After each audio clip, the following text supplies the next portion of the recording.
Bonsoir à tous, bienvenue dans cette nouvelle édition du Nest Afrique francophone. Je suis Anna Subahi, investisseur professionnel et qualifiée en Afrique, congolaise à l'origine et basée au Cap. J'ai le plaisir de vous accueillir ce soir.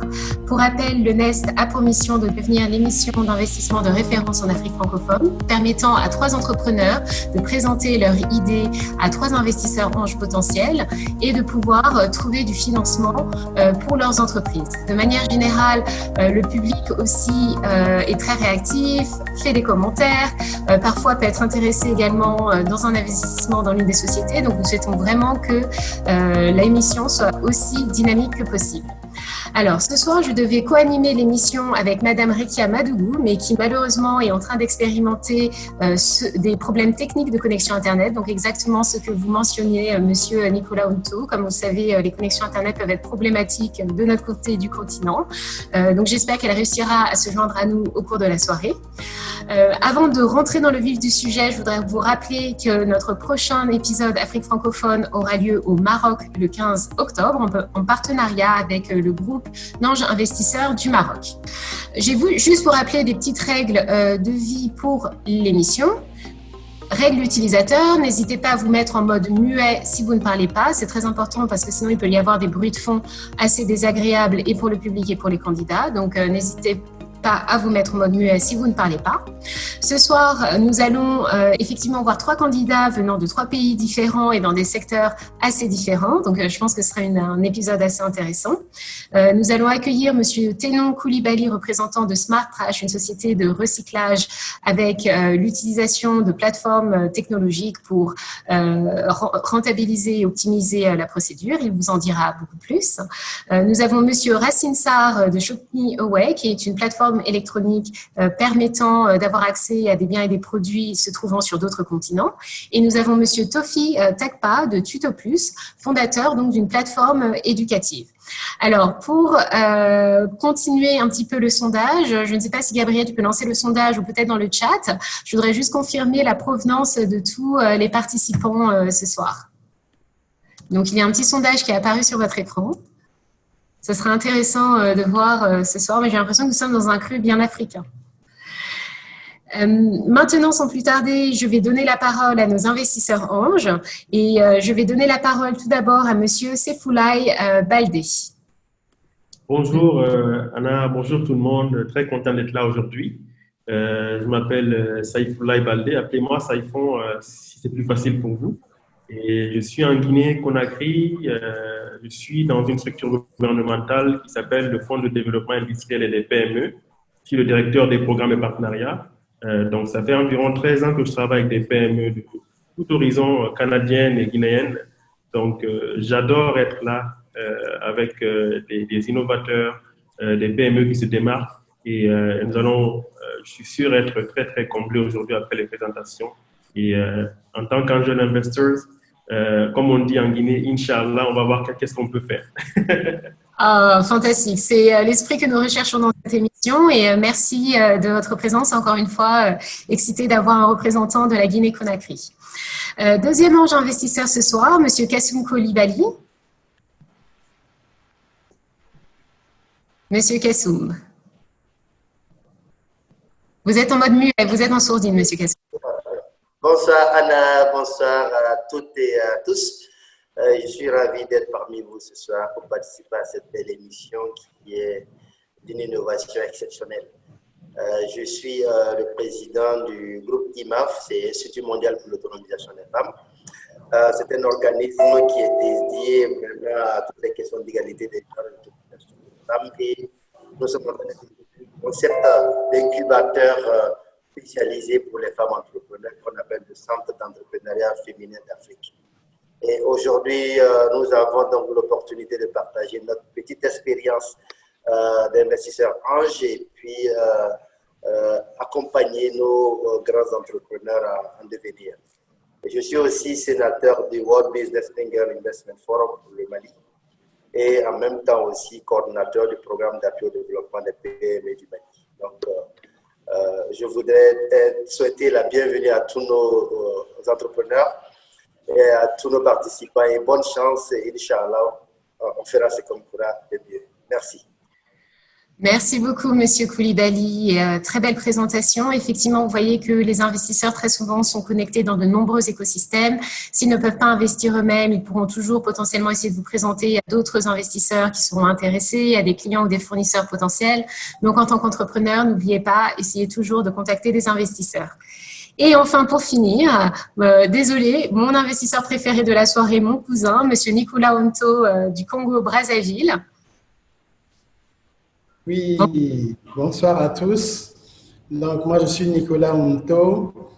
J'ai été entrepreneur en Europe pendant 30 ans et je suis rentré en Afrique depuis 2009 où j'ai décidé d'appuyer l'entrepreneuriat. Donc, soit je coach des entreprises, soit je dirige des programmes d'appui à la création ou au développement d'entreprises. Actuellement, je suis en train de diriger un programme de la Banque mondiale, un concours de plan d'affaires à Brazzaville pour appuyer 100 entrepreneurs chaque année. Mais à côté de ça, je suis cofondateur et secrétaire général d'Africa Angels. Africa Angels, c'est une structure que nous avons créée en 2009-2010 pour appuyer les entrepreneurs africains, quel que soit le pays où ils se trouvent, en commençant par la France où on était. Et aujourd'hui, nous avons un réseau de business angels derrière nous qui cherchent des opportunités. Ces angels, ils sont en Europe ou ils sont aussi en Afrique. Et donc, nous regardons partout où est-ce qu'on peut trouver des opportunités de projets intéressants à fort potentiel de développement pour mettre en relation avec nos business angels. Donc, bien entendu, je joue au petit business angel à mes heures perdues aussi. C'est fantastique, c'est vraiment le type de belle histoire qu'on veut voir dans notre émission. Non seulement, ce soir, édition bien africaine, Afrique francophone, 89% du public et des candidats viennent d'Afrique et nous avons une petite minorité d'Européens. Bienvenue chez nous ce soir. Et comme j'étais en train de le dire, c'est une belle histoire, Monsieur Onto. Vous êtes le symbole de oui, on peut travailler en Europe et puis au final aussi rentrer chez nous sur le continent et créer notre économie, la construire, donc de belles histoires. Bravo, et donc j'espère que ce soir vous allez trouver quelques pépites. Alors nous allons bientôt rentrer dans le vif du sujet, mais je vais juste vous rappeler les règles de bataille très simples. Chaque candidat aura le droit à 5 minutes montre en main, pas une de plus, pour présenter son entreprise de manière commerciale, stratégique, financière, expliquer la demande de capital. Ensuite, les investisseurs auront entre 10 et 15 minutes pour poser des questions supplémentaires à nos candidats. J'invite grandement le public à également participer et poser des questions. Les 3 meilleures questions du public seront sélectionnées, nous les poserons aux candidats. Et à la fin de cette séance de questions-réponses, nous demanderons aux 3 anges de répondre de manière individuelle, si potentiellement et évidemment après avoir effectué une due diligence complète dans les semaines qui viennent, est-ce qu'ils seraient prêts potentiellement à investir dans la société. Et nous poserons la question au public également. Donc, sans plus tarder, je propose que nous commencions la séance et j'invite Monsieur Tenon Koulibaly de la société Smart Trash à venir sur le plateau. Monsieur Tenon Koulibaly, êtes-vous bien présent? J'espère que vous n'êtes pas trop stressé ce soir. Je vous laisse partager votre écran. Comme vous le savez tous, la question des déchets et de leur gestion en Afrique francophone, toujours un petit peu compliquée. Donc, espérons que cette société propose une solution innovante. Monsieur Koulibaly, à vous la parole. Les 5 minutes commencent maintenant. Bonsoir, je suis Tenon Koulibaly, cofondateur de Digital Smart Trash, qui est un service de gestion des déchets par le tri et un accompagnement sur mesure qui commence par la fourniture de poubelles connectées et s'achève par la valorisation des déchets triés et collectés. Nous sommes partis d'un problème, donc la recrudescence des déchets ménagers et assimilés dans les rues, le manque de solutions de traçabilité pour des déchets pour les industriels et également l'absence de dispositifs, même pour les structures qui voudraient trier les déchets. Le souci, c'est que 60% du contenu de ces bacs-là, de nos bacs ordinaires, peuvent être triés. Donc, nous nous sommes dit, partant de ces problèmes énumérés plus haut, nous avons décidé de mettre à disposition des bacs de tri. Donc, permettre de trier les déchets déjà à la base. Et à ces bacs-là, nous avons souhaité rajouter de la technologie. donc qui nous permet de déjà géolocaliser nos poubelles un peu partout et également de nous informer sur le niveau du remplissage de ces bacs, ce qui nous permet de définir le meilleur itinéraire de collecte. Et bien entendu, l'implémentation se fait en 6 étapes. Ça part déjà d'une analyse diagnostique jusqu'à l'enlèvement, la pose des bacs, jusqu'à l'enlèvement et la transformation des déchets. Et ce que nous apportons de plus également, c'est que derrière, nous fournissons des rapports de fin d'activité à nos différents clients. Il faut dire que nos clients, aujourd'hui, nous avons ciblé des entreprises, donc des industriels et des entreprises du secteur tertiaire qui ont au moins 10 employés, qui produisent au moins 1 tonne de déchets par an et par mois sinon. Nous, notre vision, c'est bien sûr d'implanter 5 millions de bacs d'ordures connectés jusqu'ici à 2030 et bien entendu, les valeurs que nous défendons au sein de notre entreprise, c'est le professionnalisme et la responsabilité. Il faut dire que pour chaque cible, nous avons aujourd'hui des poubelles connectées que nous vendons aux entreprises en vue de l'optimisation de la gestion de leurs déchets, l'acquisition, bien entendu, d'un label écologique et également l'amélioration de leur politique RSE. Aux collectivités, nous vendons des données parce que aujourd'hui, les collectivités manquent de données. Nous avons rencontré un certain nombre de collectivités aujourd'hui à qui nous vendons des données. Pour la technologie, nous la vendons à des structures de collecte qui, afin d'être efficientes, donc qui leur permet d'optimiser leur circuit de collecte. Aujourd'hui, notre canal de distribution, c'est essentiellement des entreprises, comme je le disais. Notre marché, aujourd'hui, est estimé à 210 millions d'euros, donc soit 137 milliards de francs CFA. Ces chiffres sont un regroupement des budgets alloués aux différents ministères techniques, aux acteurs aujourd'hui qui sont dans le domaine des déchets. En termes de traction, aujourd'hui, Digital Smart Trash, c'est 5 clients, donc un grand groupe. C'est en chaîne de chiffre d'affaires parce que nous avons réalisé notre pénétration du marché en 2020. C'est plus de 43 millions de francs CFA en termes de chiffre d'affaires, en termes d'emplois directs. C'est 7 emplois directs et nous sommes en phase de contractualiser avec un certain nombre d'entreprises, soit 8.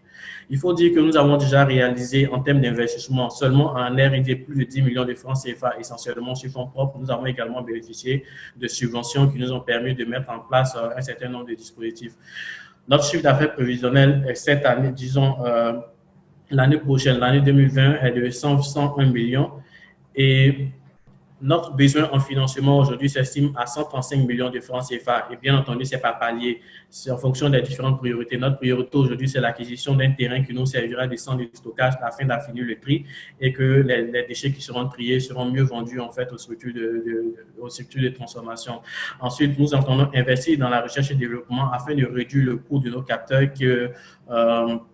afin de réduire de 5 en fait le coût de nos capteurs aujourd'hui et bien entendu également améliorer notre unité de transformation afin de mieux affiner les finitions de nos bacs.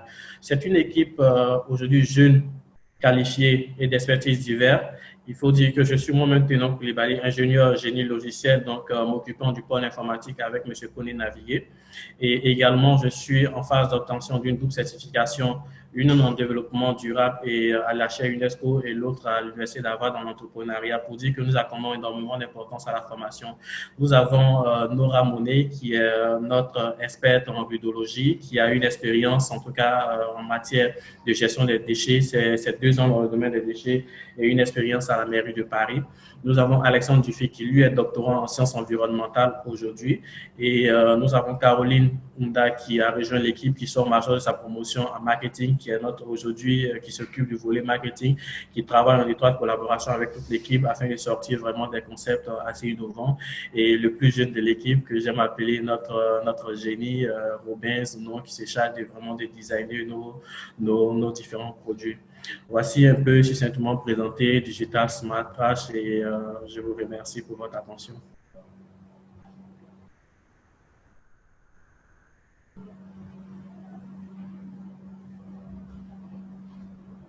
Désolée, je suis en mode muet.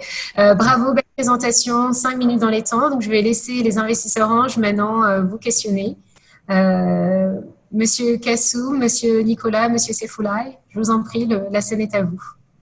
Avez-vous des questions ce soir pour notre entrepreneur? Oui, si je me permets, je vais aller en premier. C'est Saïfoulaï Baldé. D'abord, félicitations, c'est un très bon projet. Un projet écologique, socialement, en fait, c'est un excellent projet, rien à dire de ce côté-là. J'avais une question quand même assez m'intriguait. Votre public cible pour le moment, c'est les B2B, donc business to business. Et félicitations pour vos contrats en cours de signature. Mais la Côte d'Ivoire, c'est un pays quand même qui a une très grande classe moyenne, qui a les moyens, à mon avis, de souscrire à des produits de ce genre. Quelle est votre stratégie à moyen et à long terme pour aller chercher le business to consumer, pour aller chercher cette classe moyenne-là qui est socialement responsable, assez bien éduquée? Donc, c'était ma question. D'accord, merci pour votre question. Pour cette classe moyenne, ce que nous avons fait, nous avons déjà commencé. C'est vrai que, comme on l'a dit, on a axé aujourd'hui nos efforts commerciaux et marketing sur des entreprises. Aujourd'hui, pour la classe moyenne, pour revenir à ce que vous dites, ne serait-ce que ce matin, nous étions avec le maire de l'une des plus grandes collectivités, en tout cas de la Côte d'Ivoire, qui tout de suite, lorsque nous avons présenté le projet, nous a dit qu'il épousait le projet et s'est même engagé aujourd'hui à nous donner, à mettre à notre disposition 3 sites pilotes. Donc, le déploiement de notre solution et pour utiliser ses propres termes, il a dit que c'était une excellente solution et qu'aujourd'hui, c'était une solution, on devrait voir dans quelle mesure est-ce qu'on pourrait la vulgariser. Donc, nous travaillons dans ce sens-là. Toutefois, nous sommes conscients que afin d'atteindre un plus grand public, il y a un travail préliminaire à faire. Ce travail-là, c'est un travail de sensibilisation, c'est un travail de prise de conscience collective, donc de la classe moyenne déjà et sur l'importance d'une telle solution. Donc, c'est pour ça que nous avons, même dans la vulgarisation, ce que nous avons fait, même dans la vulgarisation en fait, de cette solution aujourd'hui, c'est de cibler quand même un certain palier en fait d'utilisateurs qu'on pourrait voir. C'est notamment des cités immobilières, par exemple, dans lesquelles on peut avoir 30-40 villas, où c'est beaucoup plus facile, par exemple, de faire une sensibilisation ciblée sur cette partie de la population, leur expliquer le concept du tri et au fur et à mesure voir dans quelle mesure est-ce qu'on pourrait éventuellement vulgariser. C'est un peu notre stratégie d'entrée, en tout cas pour ce qui est de la classe moyenne pour cette solution. Merci. Oui. Moi, je n'ai pas saisi combien ça coûterait pour une famille. Quand vous dites, vous pouvez prospecter des villas dans une résidence, votre solution leur coûterait combien mensuellement ou je ne sais pas. Qu'est-ce que ça leur coûterait? Aujourd'hui, ce qu'on fait, c'est que pour ce que nous avons vu, nous avons beaucoup brainstormé. À la base, en fait, on entendait vendre en fait des bacs de tri aux ménages. Et nous nous sommes rendus compte que les ménages n'ont pas forcément des budgets alloués à cela. Donc, ce que nous faisons, c'est qu'au sein de la cité, nous disposons en fait des bacs, des centres d'apport volontaires. Donc, nous leur distribuons des sacs qui permettront de faire le tri à la maison. Donc, en mettant une éducation bien précise. Parce qu'il y a déjà des budgets qui sont alloués, en fait, à l'achat des sacs poubelles, en fait, dans ces ménages-là. Donc, ce n'est pas une nouvelle dépense que nous envoyons. Ce que nous envoyons des sacs avec de couleurs différentes, beaucoup plus résistants, par exemple. Nous leur expliquons le principe de tri. Et ce que nous faisons, en fait, pour beaucoup plus les inciter, par exemple, à trier, c'est que lorsque vous triez, il y a des jours de collecte, par exemple. Sinon, du moins, il y a des précollecteurs qui passent et vous déposez devant en fait la cour les sacs. Donc, quand les précollecteurs arrivent, ils vérifient. Si vous avez bien trié, on collecte vos poubelles, on les achemine vers sur les centres d'apport volontaires. Lorsque vous n'avez pas trié, on vous interpelle en fait sur ce fait-là. Et quand ça se répète à plusieurs reprises, votre sac est resté et ce sera à vous vraiment de le faire sortir. Donc, ça, c'est une mesure incitative, en tout cas au niveau des populations, pour les inciter déjà à trier. Et comme on le dit, ce n'est pas une nouvelle dépense qu'on crée, mais elles allouent déjà un budget parce que ce qu'il faut savoir, c'est qu'en Côte d'Ivoire, les ménages payent déjà pour collecter en fait ces déchets, même si c'est pas censé le faire puisque il y a déjà des taxes qui sont sur les factures. Donc pour ce qui est de la précollecte. Donc je ne sais pas si j'ai répondu à votre question. Bon, un peu, mais combien ça coûte le bac? D'accord. Combien ça coûte? En fait, ça ne coûte rien au ménage, en fait. Ça ne coûte rien au ménage, par exemple. Genre de ce que nous faisons, ça coûte simplement le coût des sacs plastiques que nous leur vendons. D'accord. C'est juste ça, en fait. Mais ils ne sont pas taxés pour la collecte de leurs déchets. Et ces sacs-là, bien entendu, ça varie en fait. Donc, c'est les sacs qui varient à partir de 5 000 francs, à partir de 5 000 francs à plus en fait, en fonction de la quantité. pour donner un chiffre précis en fait. Donc, c'est à partir de 5 000 francs en fonction de la quantité de sacs que vous produisez, disons que vous utilisez par jour en fait. Ok, donc ça veut dire, comme disait mon collègue tout à l'heure, qu'il y a des zones, je dirais engrais, je dirais Riviera, il y a un certain nombre de zones où il y a un niveau de vie intéressant qui peut être complètement ciblé parce qu'ils ont largement le moyen d'acheter ces sacs-là. Donc, est-ce que vous ne pensez pas vous orienter vers ces marchés de volume quand même? Vous m'entendez pas bien? Nous entendons. Je vais répéter la question. Je vais répéter la question de Monsieur Nicolas Unto. Il s'interroge sur effectivement votre stratégie d'acquisition de clients classe moyenne dans des quartiers comme la Riviera, je crois, où il y a des populations aisées assez importantes, et de savoir pourquoi vous ne concentrez pas peut-être un peu plus sur ces classes moyennes individuelles au lieu de cibler les collectivités d'un côté pour la vente des données de recyclage et les sociétés industrielles pour la vente des déchets que vous avez que vous pouvez recycler. Je vois que Sunto maîtrise bien la Côte d'Ivoire. Effectivement, sinon Abidjan, c'est ces quartiers effectivement qui sont ciblés aujourd'hui, puisque c'est les quartiers effectivement où il y a quand même des habitants d'une certaine classe sociale qui saluent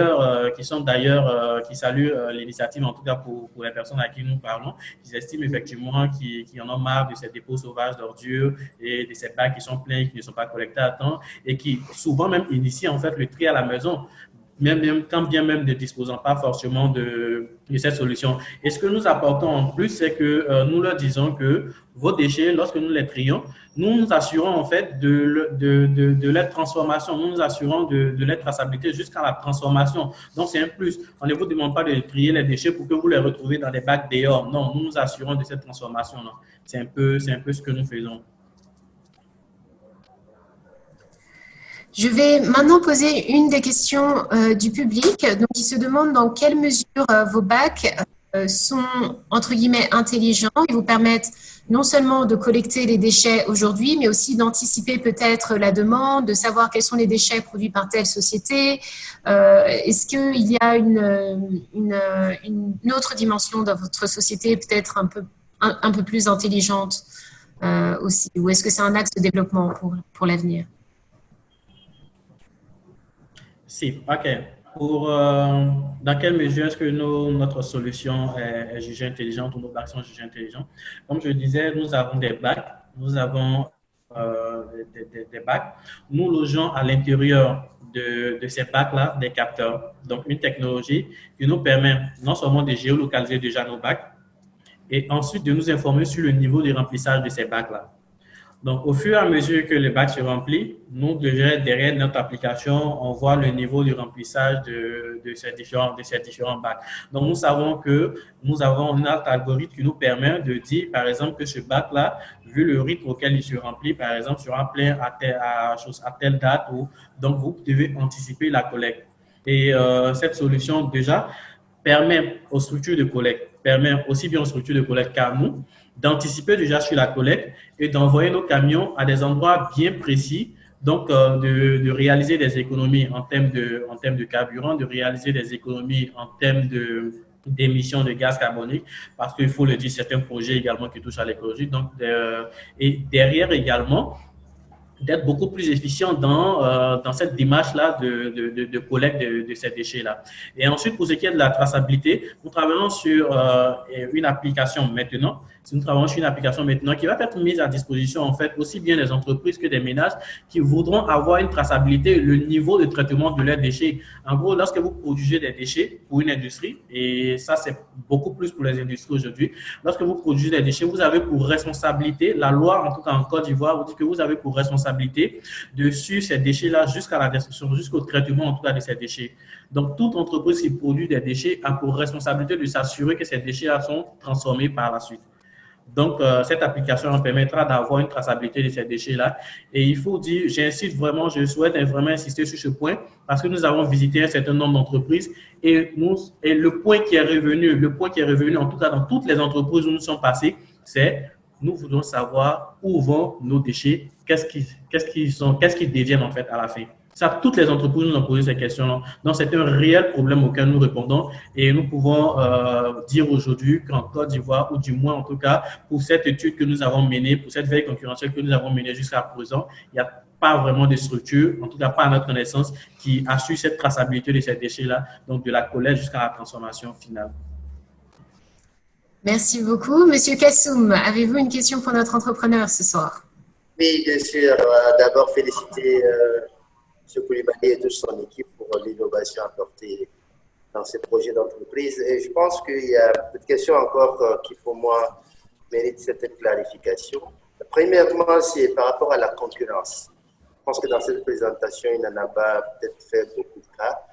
Est-ce qu'il y a d'autres solutions pareilles et leur solution, qu'est-ce qu'elle apporte de plus sur ce marché en termes de concurrentiel? Je pense que c'est très important pour nous. Pour moi, le business model reste encore à préciser, à encore revenir là-dessus, nous donner beaucoup plus de détails sur le business model et quels sont les mécanismes de création de valeur dans cette activité. Le troisième point, c'est par rapport au marché. Donc, c'est vrai que c'est une solution qui se développe en Côte d'Ivoire. Quelle est leur stratégie d'internationalisation dans la sous-région? Je pense que cette problématique est un peu pareille partout. À Abidjan, Dakar, Bamako, Niamey, Ouaga, c'est à peu près les mêmes histoires. Est-ce que la concurrence internationale existe? Et en termes de stratégie de déploiement dans la sous-région, qu'est-ce qu'ils envisagent? Le troisième point, c'est par rapport à la transformation des déchets. Si j'ai bien compris le business model, c'est-à-dire qu'ils collectent les déchets, sont triés et sont vendus à des entreprises qui font la transformation. Qu'en est-il de leur système de eux-mêmes de faire la transformation et quels sont les produits qu'ils pourraient envisager dans la transformation de ces différents disons, déchets, c'est-à-dire les matières premières collectées auprès des différents ménages ou institutions? Je viens maintenant à la question financière. J'ai vu qu'ils ont besoin de financement de 135 millions. Quand je regarde un peu la prévision des chiffres d'affaires de la troisième année, je ne sais pas, je n'ai pas vu, je ne me retiens pas, mais c'est dans le même ordre, la troisième année. Est-ce qu'il y a des chiffres un peu plus poussés pour la quatrième année, cinquième année? Et dans là, est-ce que vous avez déjà un business plan qui est plus ou moins élaboré qui vous permet d'avoir une perspective un peu plus longue? Voilà un peu quelques questions que je me pose aujourd'hui. Voilà, maintenant. Merci. Merci beaucoup, Monsieur Kassoum, pour ces questions très complètes. Donc, Monsieur Tenon, je ne sais pas si vous avez eu le temps de toutes les noter, mais je crois que la première question était en référence à la concurrence. Et vous pensez que votre société a un avantage compétitif par rapport à la concurrence qui existe actuellement en Côte d'Ivoire dans la gestion des déchets? Oui. OK. Déjà, aujourd'hui, en termes de contenance de tri, aujourd'hui, déjà, pour ce qui est de la concurrence fait, il y a des bacs qui sont vendus, c'est les bacs ordinaires, un peu comme on les voit partout pour ceux qui ont visité, la ville ou Abidjan. C'est vraiment des bacs ordinaires, il n'existe pas de tri sélectif, aussi bien dans les entreprises que, chose comme on appelle, que dans les ménages. Et ceux qui font aujourd'hui la transformation, ce qu'ils font, lorsque vous avez des déchets qu'ils traitent. Donc, lorsque vous avez, par exemple, pour les entreprises de transformation de plastique, lorsque vous avez du plastique, ces entreprises-là viennent chercher le plastique et vont. Donc, si vous avez du papier, elles laissent le papier sur place parce que c'est parce qu'elles gèrent. Donc, ce que nous apportons, c'est que nous traitons vraiment cette catégorie de déchets-là et c'est pour ça qu'on a parlé de la phase d'analyse diagnostique qui nous permet de savoir quantitativement et qualitativement les déchets que vous produisez. Et sur cette base-là, on essaie de mettre un système de tri en place. Donc, si vous ne produisez pas de papier, on ne mettra pas de bac de tri de papier. Donc, en fonction des déchets que vous mettez, en fonction des déchets que vous triez, nous mettons un système de tri en place. Donc, ça, déjà, c'est différent de ce que fait la concurrence.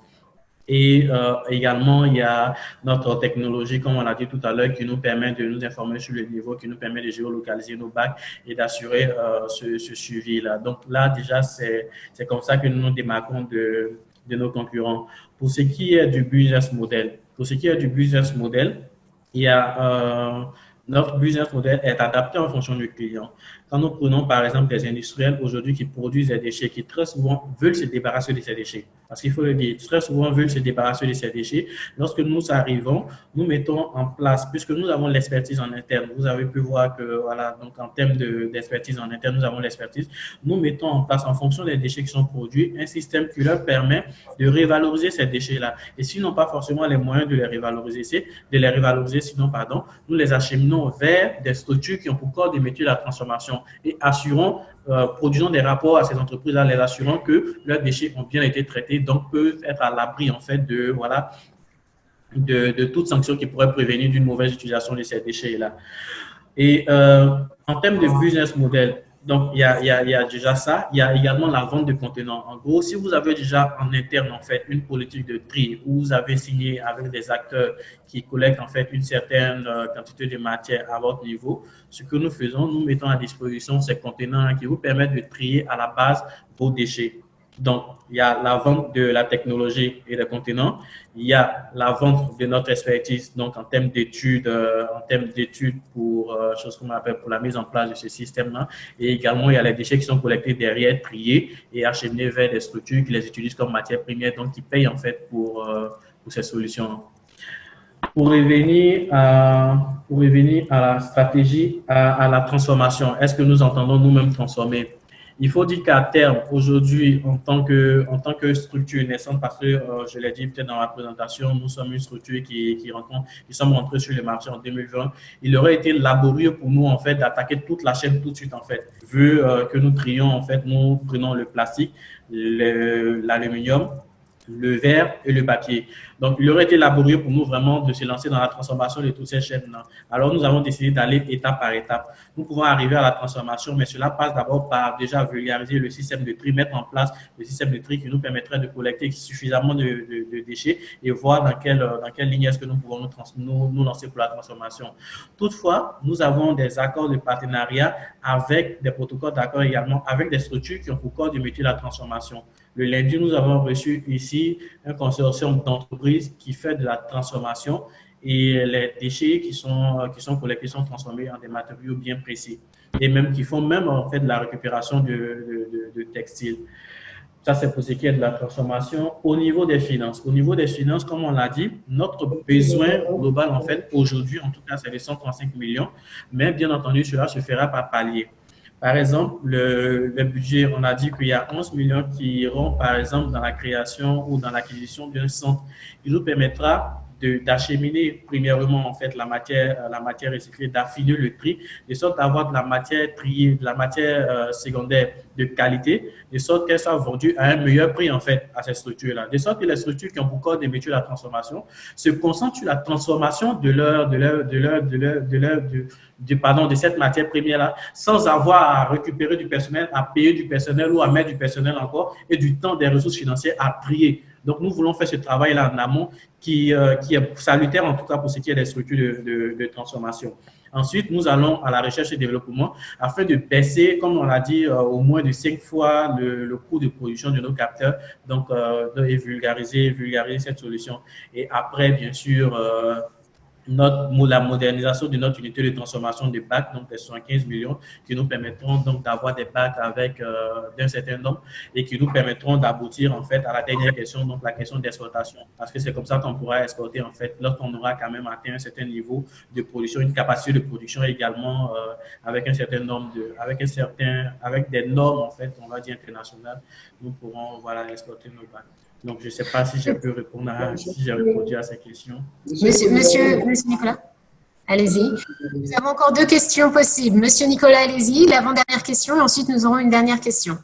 Je vais d'abord demander à monsieur Koulibaly d'essayer de ne pas développer, refaire le tour de tout, mais d'essayer de nous répondre avec un peu de concision. Parce que si chaque fois nous redéveloppe tout, bon, ce n'est pas très efficace. On est perdu. Donc, moi, j'ai une question très simple. Tout à l'heure, M. Koulibaly vous a demandé la concurrence. Donc, vous vous êtes positionné du point de vue des processus pour expliquer comment vous faites les choses mieux que la concurrence. Mais moi, je voulais entendre quel est l'avantage perçu par le client. Parce que vous pouvez vous targuer de plein de choses, mais concrètement, le client, pourquoi il viendra chez vous? Qu'est-ce qu'il y trouve? Quelle est votre proposition de valeur pour le client? Ça, c'est la première chose. Et la deuxième chose, M. Koulibaly a demandé votre business model. C'est-à-dire, comment est-ce que vous gagnez de l'argent, effectivement? Il y a un processus qui est très, je dirais, écologique, environnemental, mais on n'entend pas beaucoup le capitaliste qui parle de comment il génère de la valeur. C'est quand même un facteur clé pour des investisseurs de comprendre ça. Et on n'arrive pas à le comprendre quand vous nous expliquez les choses. D'accord. Alors, merci beaucoup pour ces retours. Je ne sais pas si Monsieur Koulibaly voulait répondre en 1 minute très rapidement, mais je voulais juste dire de manière générale qu'effectivement, en tant qu'entrepreneur, quand vous dirigez une structure qui est assez complexe, assez technique, il est toujours un petit peu difficile de faire le tri entre les informations qu'il faut fournir, pas fournir, faire preuve de concision. C'est aussi un point que je vous avais mentionné ce matin. Je ne sais pas si vous voulez réagir peut-être sur le commentaire et peut-être juste expliquer rapidement la manière dont vous générez des revenus au sein de votre société. Vous m'aviez expliqué ce matin qu'il y a des abonnements semestriels pour certaines entreprises, etc. Et très rapidement, sans évidemment divulguer des informations confidentielles. D'accord. Au niveau du business model, comme on l'a dit, déjà, c'est la vente de contenants. Donc, en tant qu'équipementier, nous vendons en fait, je vais dire, la vente de nos poubelles. Donc, il y a déjà ce moyen de rémunération. Donc, et cela se fait en fait par abonnement. Nous allons sur des abonnements minimum en fait de 6 mois. Donc, nous allons sur des abonnements minimum de 6 mois. Et derrière également, il y a les déchets qui sont collectés, triés et qui sont revendus à des structures de transformation comme matière première secondaire en fait pour ces structures-là. Et au niveau de la concurrence, comme je le disais, aujourd'hui, c'est la traçabilité pour le client. L'avantage, l'un des avantages en fait pour le client, c'est d'avoir cette traçabilité-là de ces déchets. C'est également derrière en termes de rapport, puisque nous fournissons des rapports. Ça intéresse les clients d'avoir la traçabilité de leurs déchets? Ça intéresse tous les industriels. Et ça, ce sont des informations que nous et c'est une réglementation, n'est-ce pas, du fait de réglementation. La loi oblige en fait les industriels à avoir une traçabilité de leurs déchets et même à leur fournir le CIAPOL qui est le centre d'antipollution, oblige les entreprises à avoir un registre en fait de gestion de leurs déchets. Et ça, ces entreprises n'ont pas cette traçabilité-là. Et nous vous donnons cette traçabilité et mieux nous digitalisons cette traçabilité-là. Fantastique. Rien de mieux qu'une contrainte réglementaire pour forcer les industriels et dirigeants d'entreprises à mettre en place de bonnes mesures pour préserver la planète. Je crois que le temps nous est compté. Je vais inviter Gabriel à demander à notre public s'ils investiraient dans cette start-up. Et pendant que le public est en train de répondre au sondage, je voudrais juste vous demander, Monsieur Koulibaly, ces 135 millions de francs CFA que vous souhaitez soulever, avez-vous une idée de structure de financement? S'agirait-il plutôt d'actions, de dettes, de produits convertibles ou vous êtes ouvert à tout type de participation investisseur? Nous sommes ouverts à tout type de participation et c'est dans la négociation que les choses véritablement se décideront. Fantastique. Merci beaucoup pour cette réponse. Alors maintenant, je vais... Juste avant de finir, je tiens à dire, nous avons, comme on l'a dit, on a mis quand même 1 année à travailler sur la recherche et développement et ce chiffre d'affaires que vous voyez, c'est seulement en 2020, malgré le coronavirus, que nous avons pu réaliser ce chiffre et il peut être vérifié et c'est dire en fait que dans un climat beaucoup mieux que celui que nous avons pu connaître en 2020, nous pouvons réaliser d'énormes prouesses et ces chiffres d'affaires sont vraiment assez pessimistes, ce que nous avons mis, donc pour dire qu'il y a vraiment du potentiel dans cette structure et surtout la gestion des déchets génère énormément d'argent. Merci. Merci, belle conclusion. Je vais donner maintenant la parole aux investisseurs anges. Donc, évidemment, sous couvert d'une due diligence financière commerciale plus poussé en post-production. Mais est-ce qu'à ce stade et au vu des éléments partagés avec l'entrepreneur, seriez-vous potentiellement prêt à investir dans cette société? Évidemment, n'hésitez pas à donner des commentaires plus poussés à l'entrepreneur sur sa société, son business model, sa présentation, les choses qu'il peut améliorer pour vous convaincre à l'avenir, si vous n'êtes pas encore convaincu. Je vais commencer avec vous, Monsieur Nicolas Unto, je vous donne la parole. D'accord. Bon, pour moi, je n'ai pas assez d'éléments pour pouvoir apprécier si le business pourrait m'intéresser vraiment. Comme je disais, c'est resté très vague sur la partie financière. Je pense qu'il y aurait vraiment nécessité dans les prochaines présentations d'avoir la dimension économique et financière présentée d'une façon précise et concise et pas comme un discours politique d'ensemble, mais quelque chose de précis. Les investisseurs sont des gens précis. Il leur faut de la précision, il faut que ce soit clair. La deuxième chose, c'est que sur la stratégie, de ce que j'ai compris de la valeur ajoutée des produits, quelque part, bon, peut-être que nos conseils l'ont induit à envisager des choses, mais de ce que j'ai compris, il y aurait intérêt à viser vraiment le secteur industriel, mais en s'internationalisant très vite si son marché local est limité. Parce que le marché dans lequel il va rentrer comme dans du beurre, c'est ceux qui sont obligés d'utiliser ces services. Et il arrive comme une solution que tout le monde cherche. Donc, je ne suis pas sûr que ce soit très pertinent d'aller chercher les familles comme moi-même je le suggérais. Une fois que j'ai compris son projet, je me dis qu'il faut rechercher des partenariats pour se développer très vite sur la sous-région, voire l'Afrique. Et que là, il y aurait une consistance. Et puis, il faut vraiment développer l'aspect concision-précision. Parce que les investisseurs ont très peu de temps et il faut leur donner les éléments clés. Et là, bon, je ne sais pas, mes collègues vont donner leur avis, mais ça nécessiterait d'autres entretiens pour pouvoir avoir du contenu. Merci beaucoup, Monsieur Unto, pour ces commentaires. Monsieur Koulibaly. Merci Anna, encore merci Ténon pour la clarification. Je dirais que le projet est potentiellement bon, mais sans doute, comme a dit M. Nicolas Unto, il y a vraiment encore des précisions à avoir sur les questions de concurrence, de stratégie et de durabilité. Parce que je n'ai pas posé une question par rapport aux pertes de bacs, comment on sécurise les bacs, et il y a encore beaucoup de questions.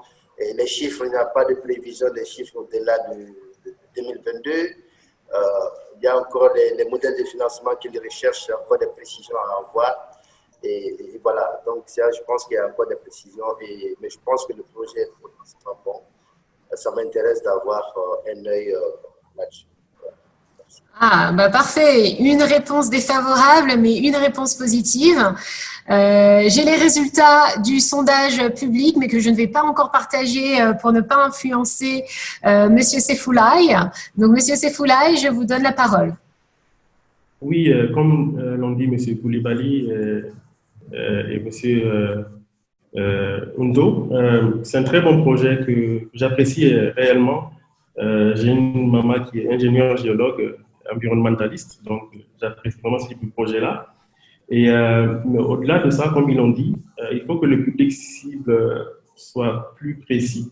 Et je pense que la plus grande croissance que cette compagnie-là peut faire, c'est avec le privé, avec les compagnies industrielles, etc. Mais ça demande beaucoup d'investissement.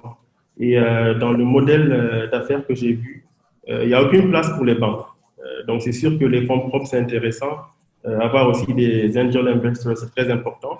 Mais il va falloir aller chercher cet effet levier-là avec des fonds additionnels. Et je pense que même si c'est difficile au niveau des banques, il va falloir y penser et avoir vraiment une meilleure visibilité de la rentabilité à long terme. C'est quand même un projet qui est très niche.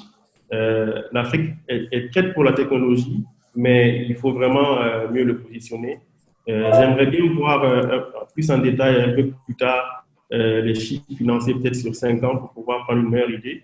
Mais je pense qu'il faut investir dans des compagnies pareilles c'est l'avenir. Il ne faut pas attendre qu'un Singapourien vienne le faire pour nous. Il faut que ce soit un Ivoirien. Merci. Bah, fantastique, deux réponses favorables et c'est tout à fait en phase avec les attentes du public. Plus de 86% du public investirait dans votre société, Monsieur Tenon Coulibaly. Donc, vous avez convaincu beaucoup de personnes ce soir, moi m'incluant. Je pense qu'en Afrique, vivre dans les déchets, c'est vraiment l'horreur et c'est l'un de nos pires cauchemars. Donc, vous soyez bien présent dans le marché, que vous ayez effectué de la recherche-développement pendant 1 an, que vous génériez déjà, comme vous l'avez souligné, des chiffres d'affaires conséquents en période de Covid, que vous alliez vous-même dans les bois, dans la jungle, dans la forêt, parler aux maires, dans les collectivités, dans les villages, vous avez trouvé de gros clients en peu de temps, c'est remarquable et je pense qu'il faut le souligner, c'est ça l'entrepreneuriat et c'est pas seulement avoir une idée sur le papier, ce sont des chiffres, ce sont des produits complexes et je trouve que vous réunissez tous ces éléments-là. Travaillez juste sur la concision, mais sinon, bravo. Et donc, je vous retrouverai bien en phase de post-production et de due diligence financière un peu plus poussée. Merci beaucoup, Monsieur Tenon. Nous allons passer au deuxième candidat. Nous allons accueillir le représentant de Shop Me Away, plateforme de commerce électronique. Bonjour Anna. Êtes-vous bien présent? Tout à fait. Merci Anna. Ah, fantastique, mais vous avez sorti aussi le boubou traditionnel. Non, mais là vraiment, moi je suis très mal habillée. La prochaine fois, le Congo sera bien représenté également. J'adore, j'apprécie. Et les masques africains derrière. Vous nous venez droit du Sénégal, n'est-ce pas? Oui Anna, tout à fait, Sénégal. Fantastique. Vous connaissez la règle. Je vous laisse partager votre présentation à l'écran.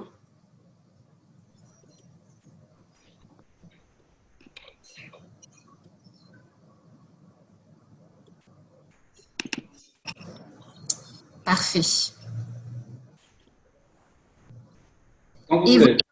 Et vos 5 minutes commencent maintenant. Alors, bonjour tout le monde à nouveau. Je vais vous présenter aujourd'hui Shop Me Away. Alors, Amazon, comme tout le monde connaît Amazon, et Amazon ne livre pas au Sénégal. Voilà. Malheureusement, il n'est pas le seul. eBay, c'est la même chose, vente privée, donc aujourd'hui VP ne livre pas non plus au Sénégal. Et pourtant, figurez-vous que nous sommes des dizaines de milliers, rien qu'au Sénégal, à souhaiter acheter des produits de qualité à un prix abordable sur des sites tels qu'Amazon. Alors, qu'est-ce qui se passe pour tous ces dizaines de milliers de personnes? Nous avons tout simplement créé Shop Me Away. Donc, aujourd'hui, vous allez sur shopmeaway.com, vous pouvez même dégainer vos téléphones mobiles tout de suite et y aller. Vous vous inscrivez en 3 clics. Vous obtenez des adresses de réception sécurisées de vos colis à travers le monde. Et ensuite, vous envoyez vos achats, vos effets personnels ou votre shopping, e-commerce ou même les envois de vos fournisseurs à ces adresses. Et nous vous tenons informés, tout est digitalisé. Alors, aujourd'hui, qui sont nos clients? Au Sénégal, parce que je parle de ce que nous savons, ce que nous avons traité. Notre client type est un individu qui gagne plus de 1 million de francs CFA par mois. Donc, c'est la classe moyenne supérieure. Au Sénégal, selon des statistiques de la BAC sur lesquelles nous avons extrapolé, ils sont aujourd'hui 80 000 personnes, 130 000 en Côte d'Ivoire, et pour le Nigeria, nous montons à plus de 2 millions. Qu'est-ce que nous avons fait avec ce potentiel? Entre 2016 et 2019, nous avons déjà convaincu 5 000 personnes de s'inscrire et de passer au moins une commande sur la plateforme Shop Me Away. Nous avons traité environ 25 000 commandes qui ont été réglées principalement par Mobile Money. Le chiffre d'affaires cumulé que nous avons pu générer à travers nos frais de réexpédition, donc nos frais de livraison, était de 571 millions de francs CFA, à peu près 870 500 € pour M. Unto qui aime la précision. Et nous avons eu un taux de marge variable, donc de 30%, et ce qui nous permet d'être profitable aujourd'hui. Vous pouvez voir aujourd'hui ici notre évolution, donc de 2016 à 2019, vous pouvez voir que nous avons fait x3 en termes de chiffre d'affaires. Aujourd'hui, ce que nous voulons, c'est aller plus vite, plus loin. On veut sortir des frontières du Sénégal. Et pour cela, nous avons mis en place une nouvelle stratégie qui va complètement nous décomplexer. Aujourd'hui, nous faisons de la consolidation hebdomadaire depuis Houston, depuis Paris, depuis Shenzhen. Et chaque départ doit faire au moins 100 kilos pour être rentable. Demain, nous souhaitons commencer les envois express à partir de 1 kilo vers n'importe quelle destination au monde. Aujourd'hui, nous occupons du dédouanement à l'arrivée pour le compte de nos clients et ensuite nous dégroupons. Demain, nous voulons externaliser ce service pour pouvoir scaler sur un pays sans avoir besoin d'être physiquement sur le pays. Aujourd'hui, nous faisons nous-mêmes la livraison au dernier kilomètre, ce qui est très compliqué, ça nous a bien éprouvé, ça nous a appris beaucoup de choses, mais demain, nous voulons aller plus vite et nous allons externaliser ce service. Aujourd'hui, nous ne gagnons de l'argent que sur le transport. Nous faisons, comme je vous disais, un taux de marge variable de 30%. Demain, nous souhaitons non seulement vendre du transport à travers nos partenaires, mais également, nous allons vendre ces adresses-là. Donc, nous allons les valoriser et nous allons les vendre à travers des abonnements. Tout comme d'ailleurs le font aujourd'hui nos rôles modèles. Nos modèles, nos exemples sont myus.com qui aujourd'hui tarife à $7 par mois, une seule adresse aux États-Unis. Et myus.com, aux dernières nouvelles, a fait un chiffre d'affaires de $80 millions. Nous avons également en Afrique Mall for Africa qui sont très bien débrouillés et qui sont vraiment focus sur l'Afrique anglophone. Et sur la partie francophone, nous avons aujourd'hui colliexpat.com. Nous allons proposer en plus de ces gens-là un service qui va permettre, et c'est une première mondiale, une récupération de la TVA sur l'achat e-commerce. Ça va diminuer de 50% les frais de livraison au final. Également, nous sommes en train de négocier, et nous avons déjà certains contrats avec des grands transporteurs, que je ne pourrais pas citer, qui nous donnent des tarifs préférentiels à moins 70%. Nous avons déjà levé 100 000 € en 2018. Avec cela, nous avons automatisé notre plateforme. Nous avons également investi dans le modèle de plateforme Model Express. En 2021, nous souhaitons lever 500 000 €, comme demandait Anna, en obligations convertibles de préférence, pour financer en grande majorité notre communication hors Sénégal et pour senioriser notre équipe et pérenniser notre succès. Nous souhaitons faire un exit très simple avec une vente, soit un e-commerce ou un transporteur international. Notre équipe dirigeante, c'est Omar Boy, un rodé du e-commerce qui était auparavant chez Cdiscount Sénégal et qui a très bien senti qu'il devait venir chez Shop Me Away. Maximilien qui est en charge de tout ce qui est commercial et de la formation de notre service SAP. Merci, la présentation est finie. Comme diraient comment dit-on les Romains à l'époque, la règle est dure, mais c'est la règle. Je ne me souviens plus du latin correspondant, mais nous devons nous arrêter ici. Mais je crois que vous aviez quasiment terminé votre présentation. Je vais maintenant laisser nos anges. Monsieur Koulibaly, Monsieur Unto, Monsieur Sefoulaye, la parole vous est donnée. Merci, merci Anna et merci à Monsieur Sarr pour cette brillante présentation. La citation, c'est Duralex Sex. Merci beaucoup. La loi est dure, mais c'est la loi. Exactement. Voilà, thank you. Monsieur Sarr, en tout cas, bravo à votre équipe pour avoir conduit un tel projet dans le domaine de la logistique et un projet qui est arrivé à maturité. Et je serais très curieux que vous nous donniez un peu plus de détails sur la partie internationalisation, notamment je pense qu'au Mali, qui est dans à peu près la même situation, un pays continental qui fait beaucoup de transactions, même si nous sommes dans une situation d'embargo CEDEAO, je pense que vous devez comprendre un peu comment nous faire avancer dans cette année. Le deuxième point, c'est par rapport au fonds levé, n'est-ce pas? Vous avez levé 100 000 $ en 2018, c'est ça, si je ne me trompe pas. Voilà, et qu'en est-il de 2019? Qu'en est-il de 2020? Et pourquoi en 2021? Vous cherchez 500 000 $ pour investir dans quoi exactement? Et donner plus de détails encore sur l'investissement, à quoi servirait donc cette mobilisation de ressources additionnelles. Voilà, ça c'est vraiment les questions sur lesquelles j'allais intervenir. En termes d'internationalisation, quels sont vos pays cibles aussi en ce moment? N'est-ce pas? Parce que vous avez parlé d'internationalisation. Quels sont vos pays cibles? Voilà un peu. Un autre point, c'est par rapport au nom. Shop Me Away. On est dans un espace francophone, c'est vrai. Comment est-ce que ça passerait pour un pays malien là, où on parle très peu le français, à plus forte raison l'anglais? Comment ça passerait plus facilement en termes de marque? Merci. Merci beaucoup, Monsieur Koulibaly, pour vos questions très pertinentes. Alors, je vais commencer bien sûr par la première, donner un peu plus de détails sur l'internationalisation. Vous avez cité notamment l'intérêt potentiel du Mali, et j'imagine que vous voulez savoir comment ça se passerait. Aujourd'hui, nous faisons du groupage et nous envoyons au Sénégal.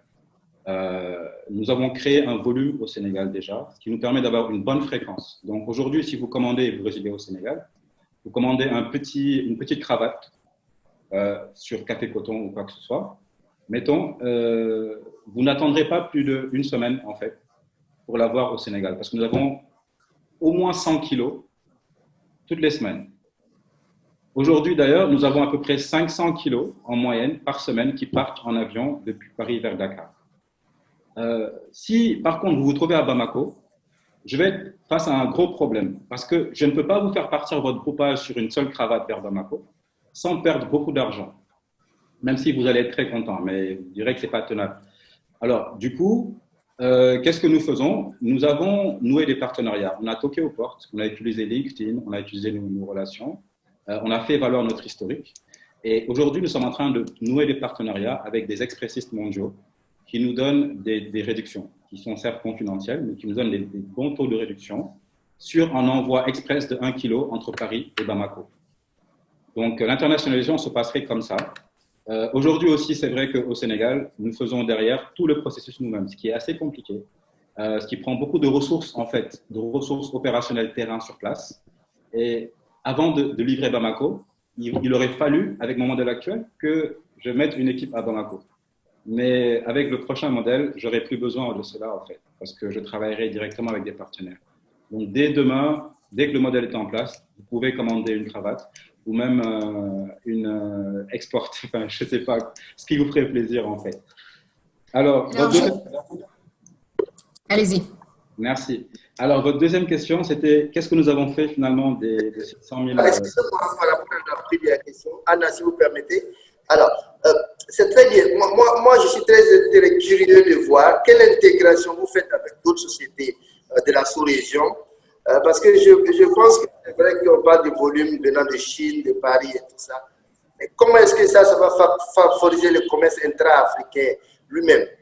Si. En termes d'intégration des entreprises locales, parce que c'est trop des entreprises, de grosses boîtes internationales. Comment est-ce que ça arrive à intégrer les PME de la sous-région? D'accord. Alors, je note cette question parce qu'elle est extrêmement intéressante. Donc, comment intégrer le marché sous-régional? Et j'y réponds juste après vos deux suivantes. Donc, la première, c'était les 100 000 euros. C'était 100 000 euros. Qu'est-ce que nous en avons fait? Alors, très rapidement, on a investi en talents qui nous ont permis, on a pris ce risque-là. On a investi en talents qui nous a permis de développer une plateforme. Cette plateforme Express qui aujourd'hui, non seulement nous facilite la vie, elle nous a fait gagner beaucoup de temps en efficacité opérationnelle. Et aujourd'hui, elle va nous permettre de nous développer sur l'Express aussi. Juste pour dire la plateforme, c'est bien votre site internet avec moyen de paiement intégré mobile money qui vous permet de digitaliser toute la procédure d'achat sur site externe et de suivre l'arrivée du colis. C'est tout à fait cela, Anna. Donc, c'est cette plateforme en front-end, mais c'est également le back-end qui permet une efficacité opérationnelle de notre équipe qui dépasse de loin ce qu'elle était auparavant. Alors, aujourd'hui, aussi en 2019 et en 2020, nous n'avons pas eu besoin de lever parce que, comme je vous disais, nous étions profitables. Alors, j'ai commencé cette entreprise sur mes fonds propres il y a de ça 6 ans et je m'étais fixé comme objectif de gagner à l'ancienne, de gagner de l'argent. Voilà, je n'avais pas ce modèle d'aller lever un site capital, etc., etc., etc. Et donc, l'entreprise était profitable. Les 100 000 euros nous ont permis de prendre des risques. Ça nous a permis de prendre des risques et aujourd'hui, heureusement que nous avons pu prendre ces risques parce que ça nous met un peu en avant par rapport à certains concurrents. Ensuite, les pays cibles, c'est d'avant tout l'Afrique francophone. Parce que vous avez soulevé un paradoxe sur lequel on viendra tout à l'heure, c'est le nom Shop Me Away qui est anglophone, mais je vous expliquerai pourquoi. Mais en tous les cas, la barrière de la langue française nous donne une barrière quand même assez importante vis-à-vis des gros mastodontes anglophones. Donc, nous voulons cibler d'abord des pays francophones, mais sans se limiter aux pays francophones du continent forcément, nous avons déduit que les pays qui ont le plus besoin, les zones qui ont le plus besoin de notre service sont les zones qui sont isolées.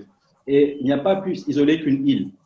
Et aujourd'hui, nous allons mener des tests, en fait, d'études de marché sur l'île Maurice, par exemple, pour voir quelle est l'appétence du marché par rapport à ça. Et juste à titre anecdotique, j'ai eu une demande qui venait des îles Féroé, il n'y a pas très longtemps, pour ouvrir une filiale là-bas. Le nom Shop Me Away, c'est anglophone certes, mais Shop Me Away, vous voulez, c'est comme si vous disiez oulala, c'est-à-dire c'est comme une onomatopée en fait. Les gens entendent Shop Me Away, même en anglais ça veut rien dire en fait, mais c'est juste pour véhiculer le concept. C'est quelque chose que vous retenez, et c'est quelque chose qui se tape facilement et qui est très bien référencé par les moteurs de Google. Voilà. Voilà, je pense que c'est le point qu'il faut mettre en avant, qu'au niveau des référencements Google, etc., c'est très important d'avoir le bon nom de marque et qu'on est loin des problématiques d'antan, d'avoir un nom, voilà, pas nécessairement langue traditionnelle, mais il y a vraiment des problématiques de référencement en ligne qui sont extrêmement importantes pour toute société moderne et que vous avez bien prises en compte. Et les points des 500 000 levés en 2021, quels sont les investissements prévus avec ça? Alors, et quelles sont les prévisions de bénéfices sur la cour? Exactement. Alors, sans rentrer trop dans le détail du business plan que je partagerai volontiers avec vous juste après, je peux vous dire que nous allons investir principalement en communication. Pourquoi? Parce que nous pensons que notre produit aujourd'hui arrive à maturité. Et nous anticipons une augmentation du volume. Et pour cela, il nous faut des talents qui ont déjà de l'expérience. Moi, je rêve aujourd'hui de pouvoir débaucher un ancien cadre de chez UPS ou DHL ou FedEx pour venir gérer ma logistique, ainsi qu'un professionnel aussi rompu sur le marketing digital, afin de mieux me concentrer sur mes spécialités et puis qu'on puisse pérenniser la satisfaction client en fait. Voilà. J'espère que j'ai répondu aux questions que vous avez. Ouais.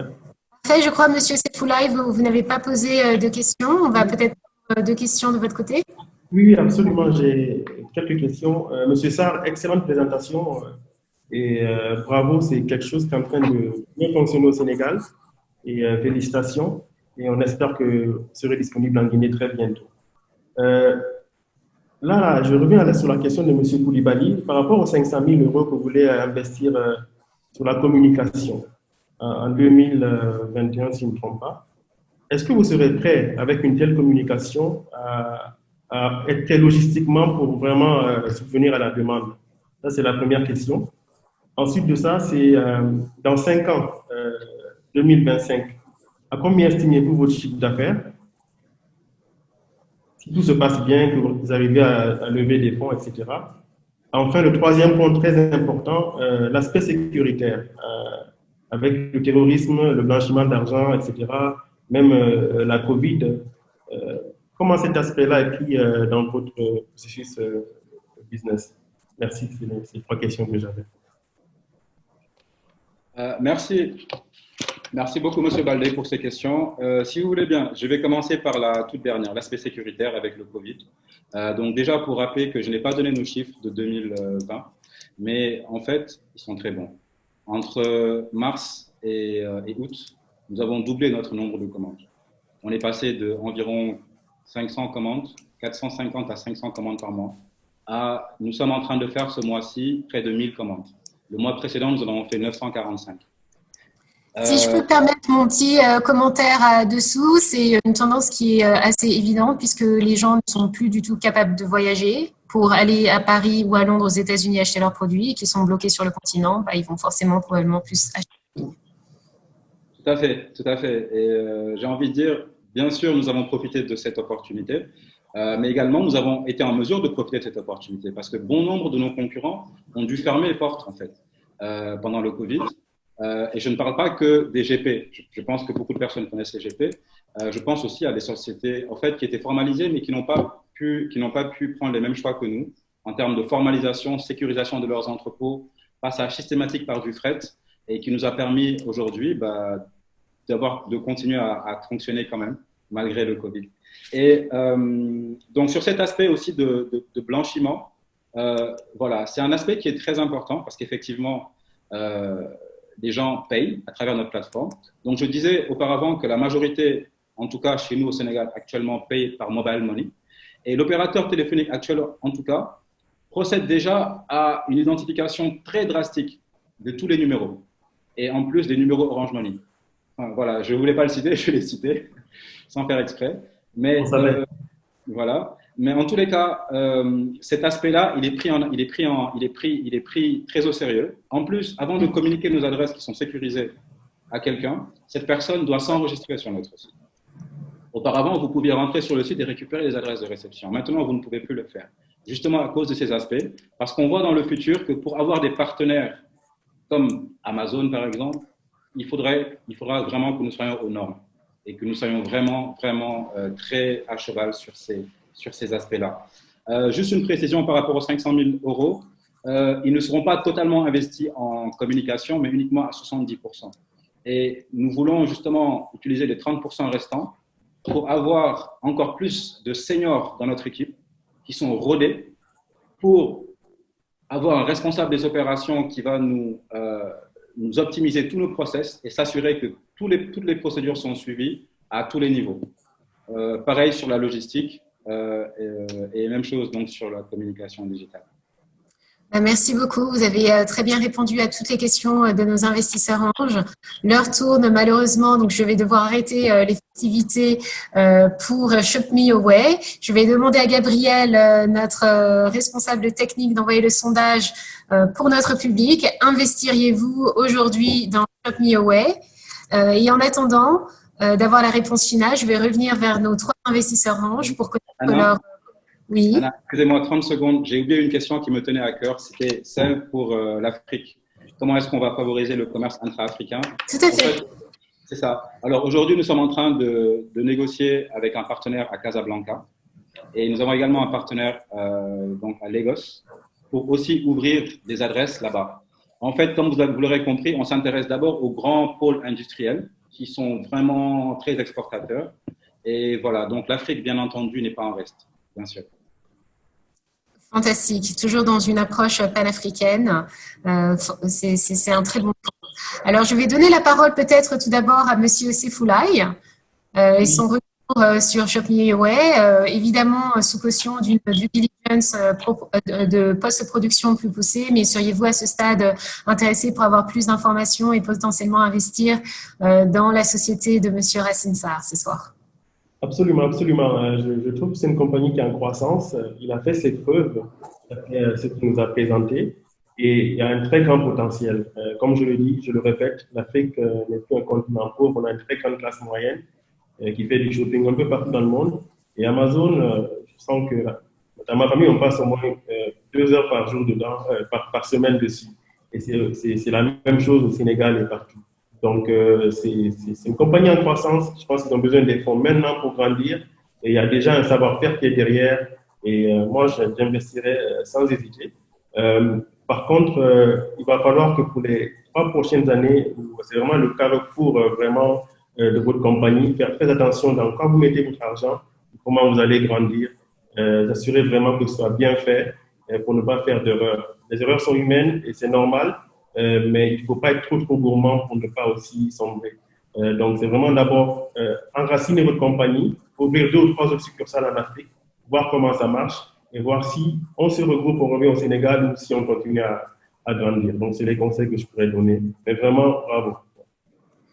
Bravo, fantastique. Retour favorable de M. Sefoulaye, bravo M. Racine Sarr. Nous passons maintenant à M. Kassoum Koulibaly. Des retours ce soir, commentaires pour notre entrepreneur? Ah, il a trop M. Racine Sarr, il fait chaud à Dakar ce soir. C'est la pression, Anna, vous savez. Il n'y a pas de problème. Je pense que, comme a dit Sefoulaye, c'est vraiment un cas assez mature. Je pense qu'il y a une bonne stratégie qui est faite. Je pense qu'il y a 2 choses que moi je ferais. D'abord, au lieu d'investir, je vais m'investir moi-même déjà. En tout cas, si M. Sarr veut se développer au Mali, en tout cas, je suis là pour l'accompagner pour que le marché malien puisse vraiment se développer là-dedans. Ça, c'est vraiment un premier engagement que je prendrai avec lui. Et puis, comme on a dit, hein, je pense qu'il y a des questions des stratégies aussi qu'il faut voir. C'est vrai que investir dans les ressources humaines, souvent c'est assez délicat, n'est-ce pas? Parce qu'on est dans un monde où les compétences sont très, très mobiles, je ne dirais pas, pas volatiles, mais en tout cas mobiles, parce que si les ressources humaines sont un peu rares, donc il est important de pouvoir voir dans ce sens comment est-ce qu'il peut revoir ses stratégies de déploiement, mais en ne focalisant pas trop les ressources sur l'investissement sur les ressources humaines. Alors, je pense... Oh, pardon, allez-y. Troisième niveau, je pense qu'il a parlé des grands partenaires. Je ne sais pas si... je sais que Alibaba est en offensive sur l'Afrique avec un dispositif d'accompagnement. Je pense que notre compatriote Rekia Madougou est un peu informé par rapport à ça. Alibaba était passé à Lomé dans ce cas de digitalisation. Je pense que M. Koulibaly, vous faites vraiment un très bon point. Un investisseur ange n'est pas nécessairement ou uniquement un investisseur en capital monétaire et financier, mais c'est également un investisseur en capital humain qui peut vous présenter des clients, des fournisseurs, vous aider à pénétrer de nouveaux marchés, à vous ouvrir des portes auprès des administrations. Et donc, il ne faut jamais refuser une main qui vous est tendue, même s'il ne s'agit pas d'une main financière. Donc, merci beaucoup pour cette belle proposition, M. Koulibaly. On espère que M. Racine Sarr sera prêt à attraper ce mince bras que vous lui lancez. Et maintenant, nous retournons vers M. Nicolas Hunto pour le dernier commentaire de la soirée pour Shop Me Away. Vous êtes en mode muet, M. Hunto. Vous êtes en mode sourdine. Ça y est, vous m'entendez? Tout à fait. Oui, je disais que l'exposé était clair, précis, brillant. Moi, j'ai beaucoup aimé. J'ai trouvé que l'idée d'investir 500 millions pour se doter de ressources humaines et faire de la communication une bonne idée, modulo le fait qu'il faut quand même y aller pas à pas avant de vouloir exploser tout, c'est-à-dire de faire quelques filiales de plus d'abord. Par contre, ce que je recommanderais, c'est que on n'a pas forcément besoin de débaucher des gens de UPS et autres. On peut aussi prendre des consultants pour nous mettre en place les process et former des gens. Et donc, ça baisse un peu les coûts tout en ayant le savoir-faire qui se met en place avec un consulting régulier. Donc, ça serait peut-être quelque chose qui peut réduire le ticket d'entrée qui voulait investir. Pour le fait de vouloir se dégager de la livraison et de prendre des partenaires qui vont s'occuper des derniers kilomètres, là, je pense que économiquement, c'est une bonne idée, mais ça nécessite de la méthodologie. C'est-à-dire qu'il faut définir un manuel pour former ceux à qui on va passer le relais pour qu'ils garantissent la qualité des services, la sécurité jusqu'au bout. Sinon, à la fin, c'est le nom de l'entreprise qui va en pâtir. Mais au bilan, moi, je trouve ce projet très intéressant. Je me suis même demandé si ce n'était pas un projet qui permettait d'ouvrir des boutiques d'un type nouveau en Afrique, comme l'Apple Store. Mais bon, ce ne serait pas pour Apple. Des boutiques où on peut aller commander des choses en ligne et venir chercher ces choses. C'est des idées qui me sont venues.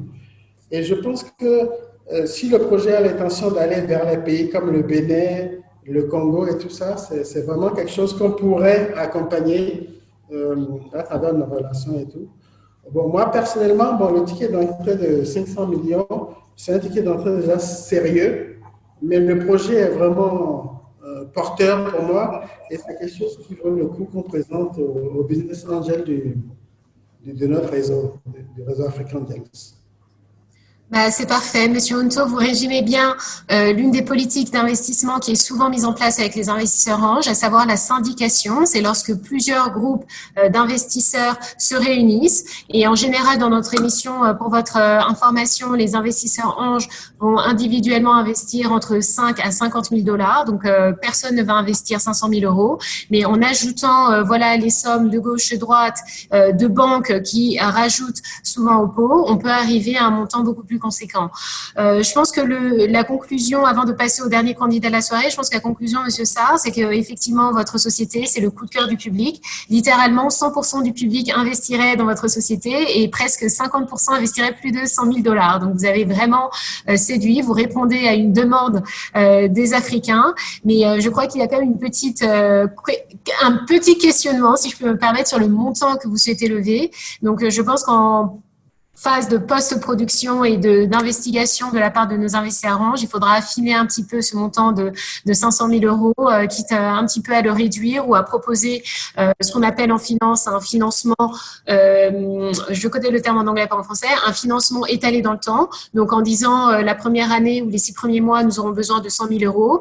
Et si, effectivement, au bout de 6 mois, nous remplissons bien, vous voyez les objectifs que nous étions fixés, par exemple, recruter un informaticien, recruter un responsable des opérations, et s'étendre au Mali, au bout de 6 mois, les investisseurs satisfaits de la performance diront OK, on va débourser 100 000 €, etc. Donc, il faudrait réfléchir à des solutions peut-être de financement un peu plus innovantes aussi de ce point de vue-là. Mais en tout cas, bravo, Monsieur Racine Sarr. Très belle performance, très belle présentation, très pragmatique, très détaillée. Donc, bravo à vous. Vous avez séduit tout le monde. Merci Anna et merci à tout le monde. Merci aux gens et au public. À très bientôt donc sur shopmihoway.com peut-être. À très bientôt. Et maintenant, nous allons passer à notre dernier candidat de la soirée. Nous allons maintenant nous plonger dans le monde de l'éducation qui, comme vous le savez, malheureusement, est presque aussi problématique que le monde des déchets en Afrique. Et nous allons accueillir ce soir Monsieur Kofi qui a développé une solution éducative innovante. Monsieur Kofi, êtes-vous en ligne? Et Gabriel, je pense que vous allez pouvoir partager la présentation de Monsieur Hyacinthe Kofi Takpa. Beaucoup de noms différents. Je suis bien là. Est-ce que vous me recevez? Oui, nous vous recevons très bien. Nous comprenons face à des petites problématiques techniques et vous êtes quand même bien. Donc, bravo à vous. Et je vais faire commencer le chronomètre immédiatement et vous avez 5 minutes devant vous. Allez-y, Monsieur Hyacinthe. Ok, merci beaucoup, Anna. Bonsoir tout le monde. Donc, je suis Kofi Hyacinthe Takpa, je suis du Togo. Je représente ce soir l'équipe Tuto Plus. Déjà, les questions se posent dans les têtes. C'est quoi Tuto Plus? Next slide. Ok. Vous n'êtes pas sans savoir que d'ici 2030, l'Afrique va booster la plus grande main-d'œuvre au monde. Et d'ici là, 90% de ces emplois vont nécessiter des capacités en fait digitales. Et également 1,6 million d'emplois seront en ICT. Mais la grande question qui n'est jamais posée, est-ce que la jeunesse africaine, surtout franco-africaine, sera la facteur de cette demande?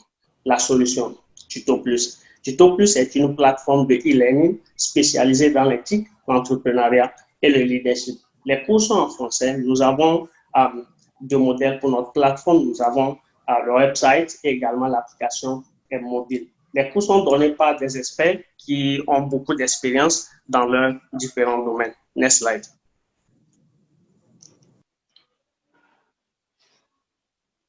OK, nous proposons aujourd'hui 4 valeurs. La première, c'est que Tuto Plus participe à la formation de la prochaine main-d'œuvre en Afrique, sinon en Afrique francophone.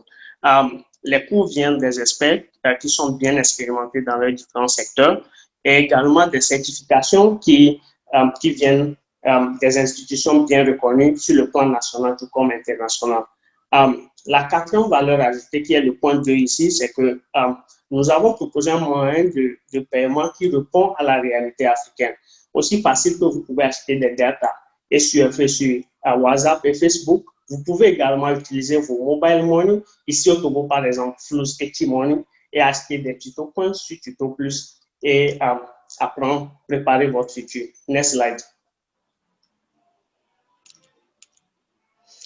Nous avons mené une étude de marché sur 8 mois qui a touché 17 pays en Afrique francophone avec 2000 participants. Au jour d'aujourd'hui, Tuto Plus a reçu 5000 visiteurs sur la plateforme durant le temps de MVP qui est de 10 mois, qui se termine en fait fin octobre. C'est-à-dire le lancement officiel de Tuto Plus est prévu pour novembre avec la rentrée académique officielle ici au Togo. Le potentiel du marché, en fait, le marché est très attrayant. En ce sens que nous avons un total addressable market de 1,1 milliard de dollars avec un SAM de 7 millions d'ici 5 ans Et déjà avec la première année de TS6, nous comptons rentrer avec 314 000 de dollars. Nous avons mené également une étude compétitive. Oui, nous avons des compétiteurs, des plateformes d'apprentissage en ligne qui sont européennes, américaines, mais qui regorgent également des faiblesses, c'est-à-dire la barrière linguistique. La majorité des cours sont en anglais, les cours sont très, très élevés. Et pour y avoir accès, il faut avoir Mastercard, Visa Card, qui sont en fait des privilèges pour nos jeunes, surtout ici en Afrique. Next slide.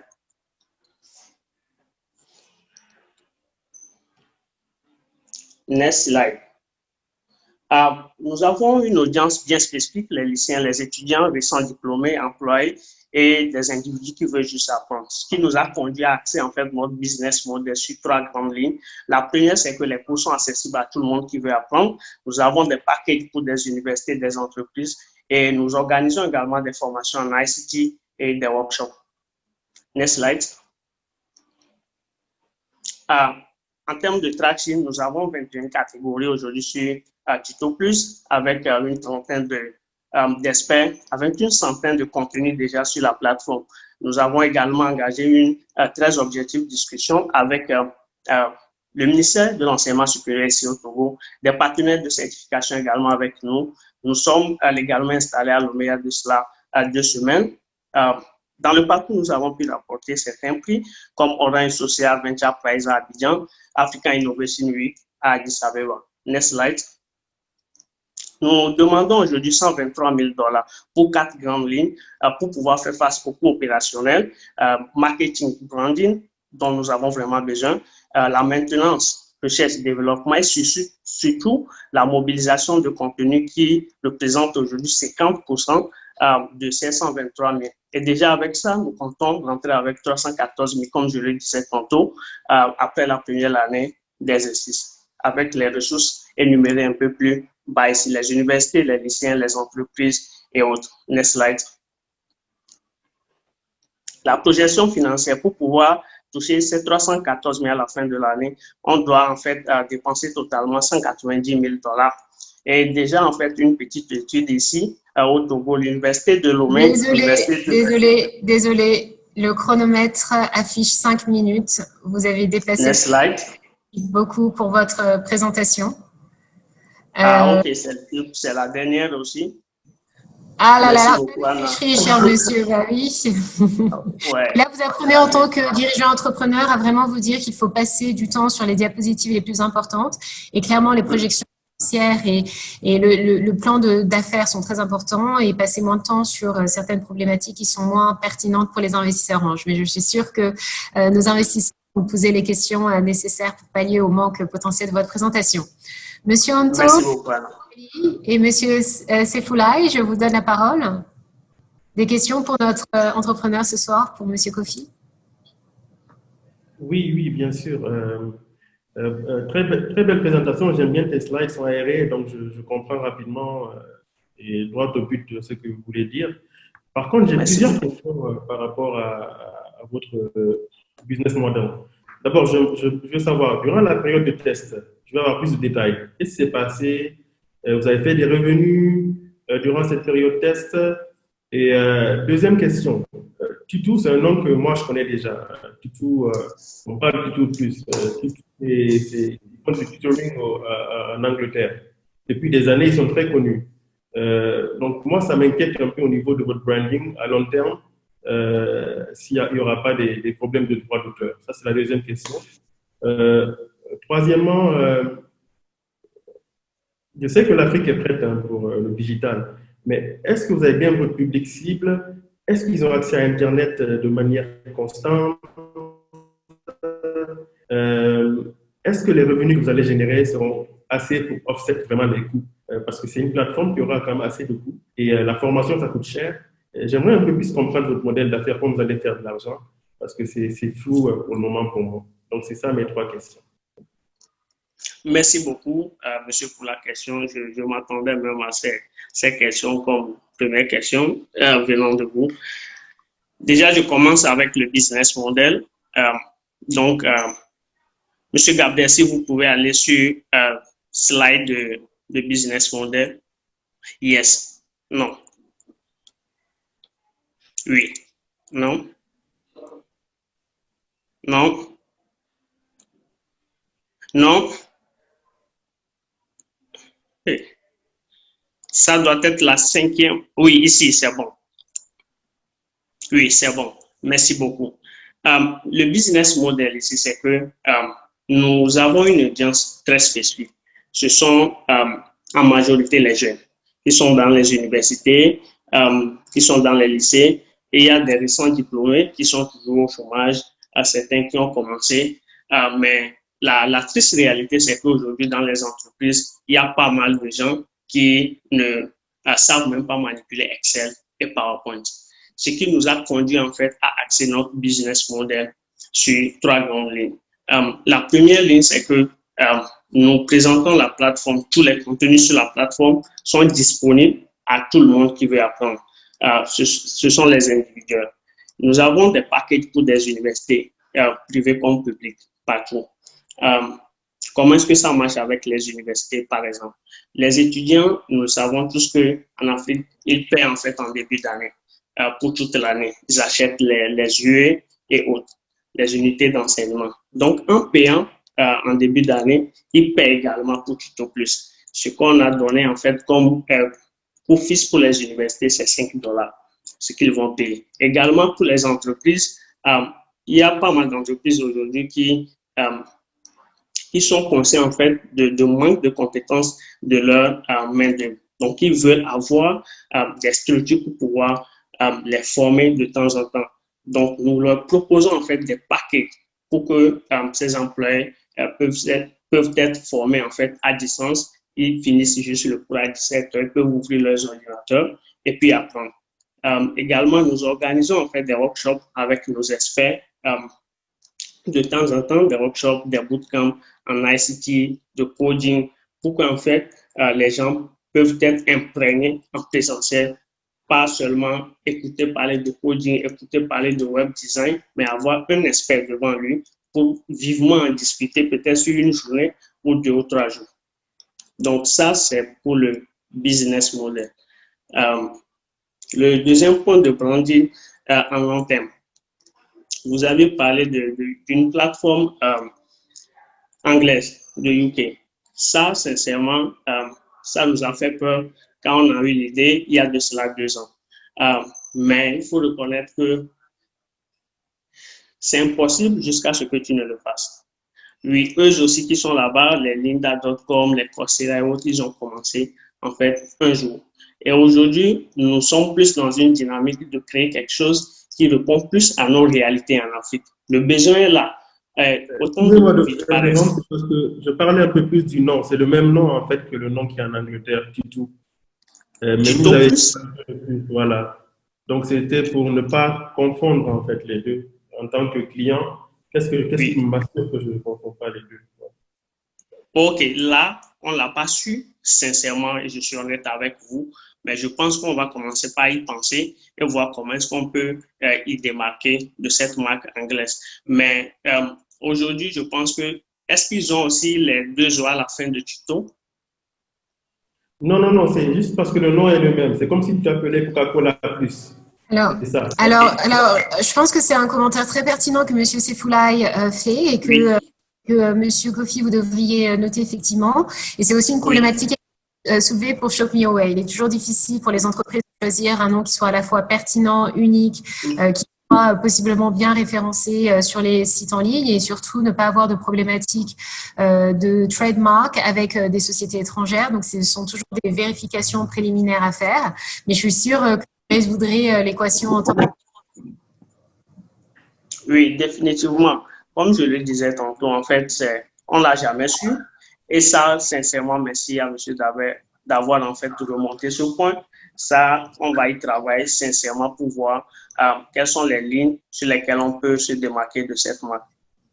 Super. Et je tiens à souligner également que Tuto Plus, si je compare un petit peu le niveau de maturité de Tuto Plus par rapport aux autres candidats, il s'agit vraiment d'une entreprise au niveau précide, comme nous le dirions en anglais, donc vraiment à un stade très très tôt de sa croissance, puisque la société a juste été immatriculée la semaine dernière, donc formalisée la semaine dernière, que le premier pilote est en train d'être mis en place avec une première université et 300 étudiants pour essayer de voir dans quelle mesure le produit est effectivement pertinent pour ces étudiants, quel est le contenu qu'il faut mettre en avant, quel est le prix qu'il faut mettre en place et les abonnements, etc. Donc là, c'est quand même une illustration que je voulais vous donner d'une société très tôt dans son stade de développement. Parfait. Merci pour la précision. Merci surtout à vous pour ce point très, très critique. Monsieur Koulibaly, Monsieur Onto, avez-vous des questions de votre côté? Il reste une dernière question que je n'ai pas encore répondu par rapport à l'accès à l'Internet. Oui, on le dit souvent qu'il n'y a pas Internet, on n'a pas accès à l'Internet. Le taux de pénétration de l'Internet est très, très faible, surtout en Afrique francophone. Mais je pense que le grand travail pour nous aujourd'hui, c'est d'arriver à un niveau où on peut diriger en fait l'idéologie de la jeunesse à s'investir plutôt à la préparation de son futur.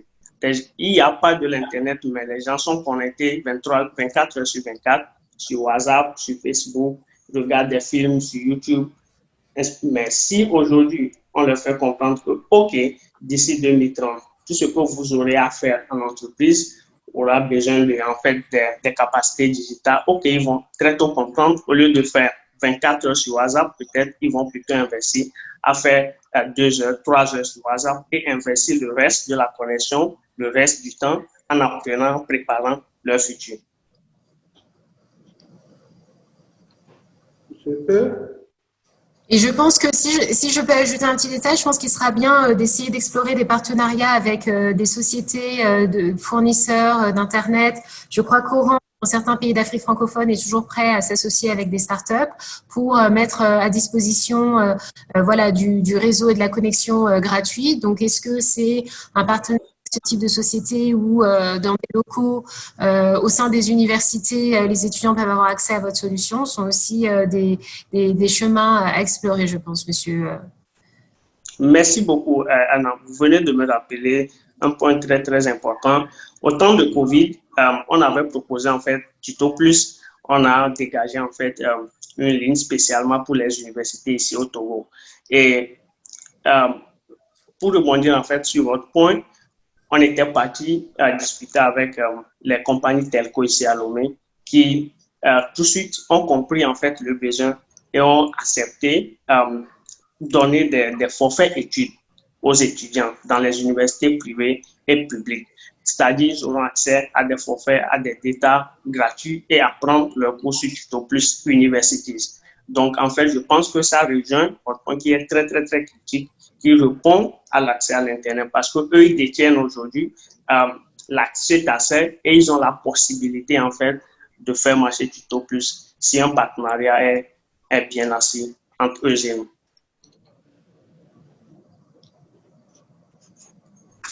Je peux poser une question? J'ai vu que tout à l'heure, votre besoin de financement, c'était 50% pour la recherche de contenu, pour l'élaboration de contenu.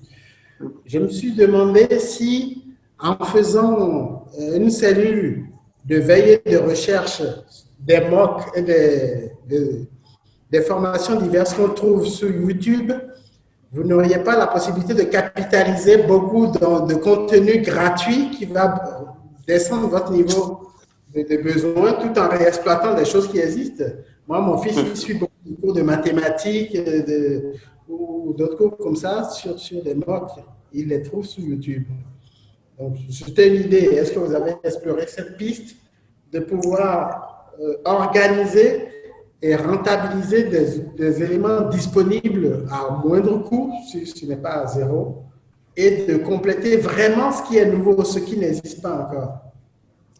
Alors, avant de vous laisser répondre, Monsieur Kofi, je vais juste vous interrompre parce que je pense que c'est un point fondamental que Monsieur Omto fait et qui est négligé par beaucoup d'entrepreneurs. En général, quand on vous demande quels sont vos concurrents, immédiatement, les entrepreneurs ont tendance à sauter sur les autres sociétés qui sont présentes dans le marché. Mais en fait, au XXIe siècle, comme vous le savez, avec la nouvelle génération des millennials, je trouve que très souvent, les principaux concurrents, ce sont les solutions gratuites qui sont disponibles partout dans le monde et qui vont rendre une solution payante complètement obsolète pour beaucoup de personnes. Et je pense que le point sur le fait qu'il y ait beaucoup de formations gratuites disponibles en ligne, notamment sur YouTube, est un point très pertinent. Mais je crois que vous aviez commencé à vous démarquer un petit peu en parlant de certifications, notamment, qui ne sont pas disponibles gratuitement en ligne et vous pouvez embrayer là-dessus, probablement. Merci beaucoup, Alain. Et je pense que ce point également est très, très important. On a, à un moment donné, parce qu'on a commencé à travailler sur Tuto Plus il y a de cela 2 ans, à un moment donné, c'était tellement challengé qu'on a décidé d'explorer en fait cette piste. Mais en revenant sur certaines bases de Tuto Plus, on se dit, OK, il y a beaucoup de cours sur YouTube aujourd'hui, mais qui ne répondent pas à certains critères. Il faut, en fait, nous, aujourd'hui, Tuto Plus, on target l'Afrique francophone. C'est un peu vaste comme marché. Donc, il faut que, en fait, nos cours soient de qualité. Et déjà, la vidéo, parce qu'on ne fait pas de l'à peu près, on a décidé de le faire, ce qui n'a jamais été fait. On veut le faire vraiment. Il y a certaines vidéos qu'on a regardées qui ont répondu, en fait, à nos catégories, mais les qualités de vidéo, ça ne répond pas. On ne peut pas, avec ça, aller discuter, par exemple, avec l'université de Lomé ou bien l'université de Kara, par exemple, ici au Togo. Mais c'est une suggestion très, très, très intéressante. Et sur ce, en fait, c'est cette piste qui nous a conduit à également dégager une ligne dans notre business model pour pouvoir avoir des contenus sans aussi assez dépenser. C'est-à-dire, c'est le modèle Airbnb. Airbnb n'a pas aujourd'hui, en fait, de maison, mais loue juste des maisons et ils sont parmi les entreprises les plus riches dans ce monde. Donc, ce que nous faisons avec Tuto Plus, c'est que vous êtes expert. Vous, par exemple, Madame Anna, dans Web Design, on fait tout possible pour vous convaincre. Vous donnez des cours, et on dépose sur Tuto Plus, et sur chaque inscription, vous recevez des pourcentages.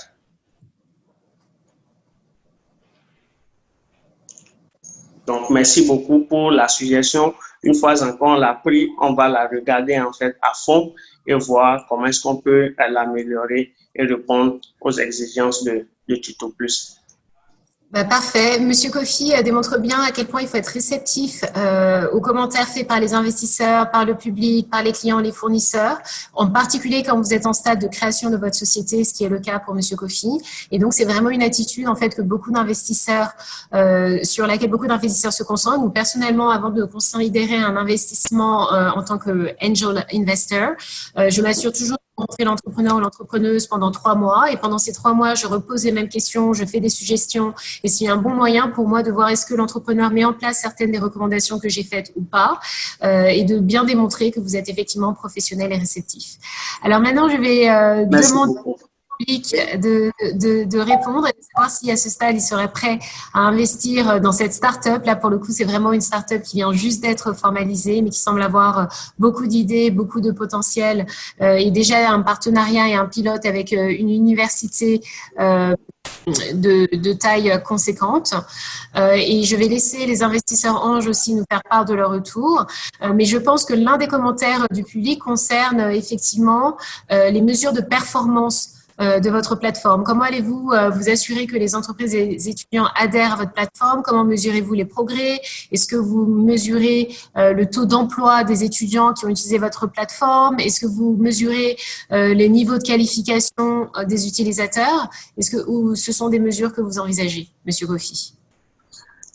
Merci beaucoup, Madame Anna. Et je pense que dans le en partageant également comment est-ce qu'on va utiliser les 123 000. Il y a une ligne là-bas qui parle de maintenance, recherche et développement. Pour pouvoir en fait arriver à un niveau de qualité et pouvoir s'imposer en Afrique, on aura besoin de la data, faire des analyses avec la data. Et là, on ne peut en aucun cas s'amuser avec les inputs, les feedbacks des apprenants. C'est pourquoi d'ailleurs ça nous a pris assez de temps pour ne pas être lancé officiellement. Parce qu'on n'a plus beaucoup de feedback chez les apprenants. Vous me recevez? Oui, nous vous recevons. Et vous parliez du pilote que vous avez conduit pendant 1 an et vous assurez que vous receviez bien les feedbacks de vos participants. Fantastique. Oui, définitivement. Et donc, en fait, ça fait partie de nos valeurs, en fait, si je peux le dire. Sans eux, nous, on n'existe pas. Ceux qui apprennent sur la plateforme. On ne peut pas créer une plateforme, la laisser là-bas et apprendre sur elle-même. Donc, si eux, ils donnent des commentaires, sincèrement, on ne s'amuse pas du tout avec ces commentaires. Fantastique. Je vous remercie. Maintenant, je vais donner la parole aux anges et je vais commencer par Monsieur Seyfoulaye. Je crois que je ne vous avais jamais donné la parole. Ou est-ce Monsieur Kassoum qui devrait parler en premier? Non, c'est parfait. Merci beaucoup. Tout d'abord, c'est un projet qui est très prometteur. Ça, je le dis parce que le futur, c'est vraiment l'enseignement digital. Donc, c'est très bien ce type de projet. Je pense qu'à ce stade, la période de test de 10 mois sera déterminante pour savoir si votre modèle d'affaires fonctionne et savoir vraiment si aussi c'est quelque chose qui va être durable à long terme. Donc, je vais parler avec Anna et à vous et voir vraiment comment la période de test va se passer. À ce moment-là, on pourra voir vraiment qu'est-ce qu'on peut faire. À date, j'aimerais encore attendre un peu avant de prendre une décision finale. Ouais, mais c'est un projet très prometteur. Ça, je veux le rajouter. Merci beaucoup.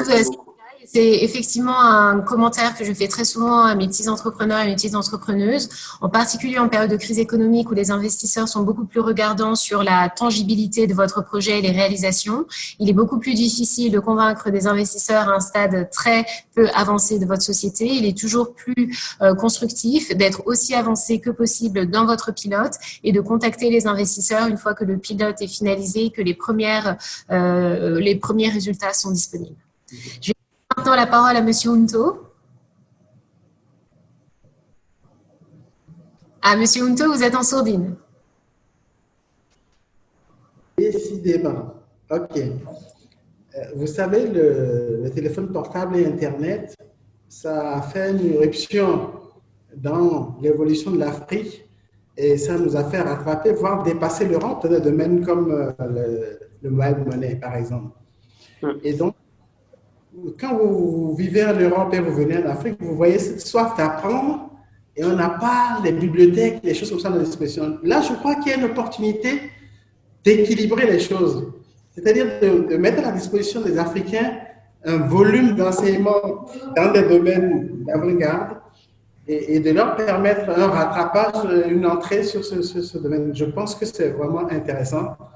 Et je pense que c'est quelque chose qu'on va suivre avec beaucoup d'intérêt, comme vous dites, et de voir comment il gère avec sagesse ses premiers pas, sans vouloir dépenser trop d'argent, mais en essayant d'être efficace. Mais je pense que c'est un projet très intéressant. Fantastique. Monsieur Hunto, vous avez résumé effectivement le rôle du nouvel entrepreneur ou de la nouvelle entrepreneuse dans ces nouvelles conditions économiques.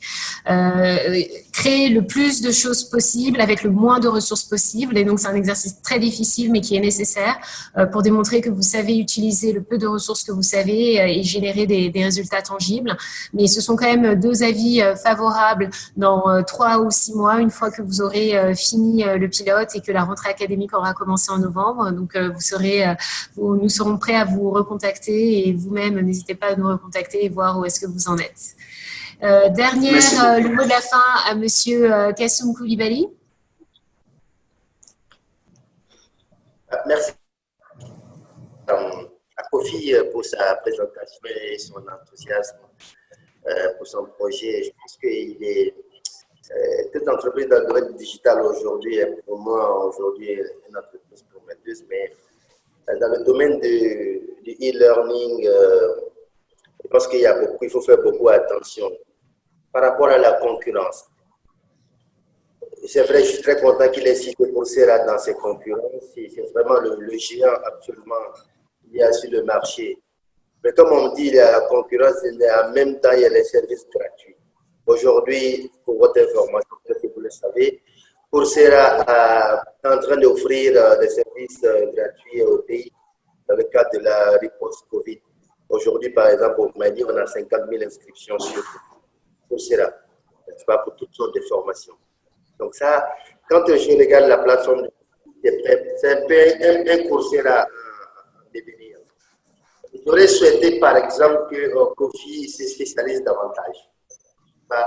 Parce qu'on ne peut pas passer en même temps faire du lycée, faire de la petite enfance, faire de l'université. Je pense qu'il est important, si on veut vraiment créer vraiment de la valeur dans ce secteur, c'est d'avoir un positionnement qui soit très précis, très ciblé en termes de segmentation de son marché. Ça, c'est premier par rapport à la catégorie des clients qu'on cible. Ça, c'est premier. Deuxièmement, par rapport au type de formation.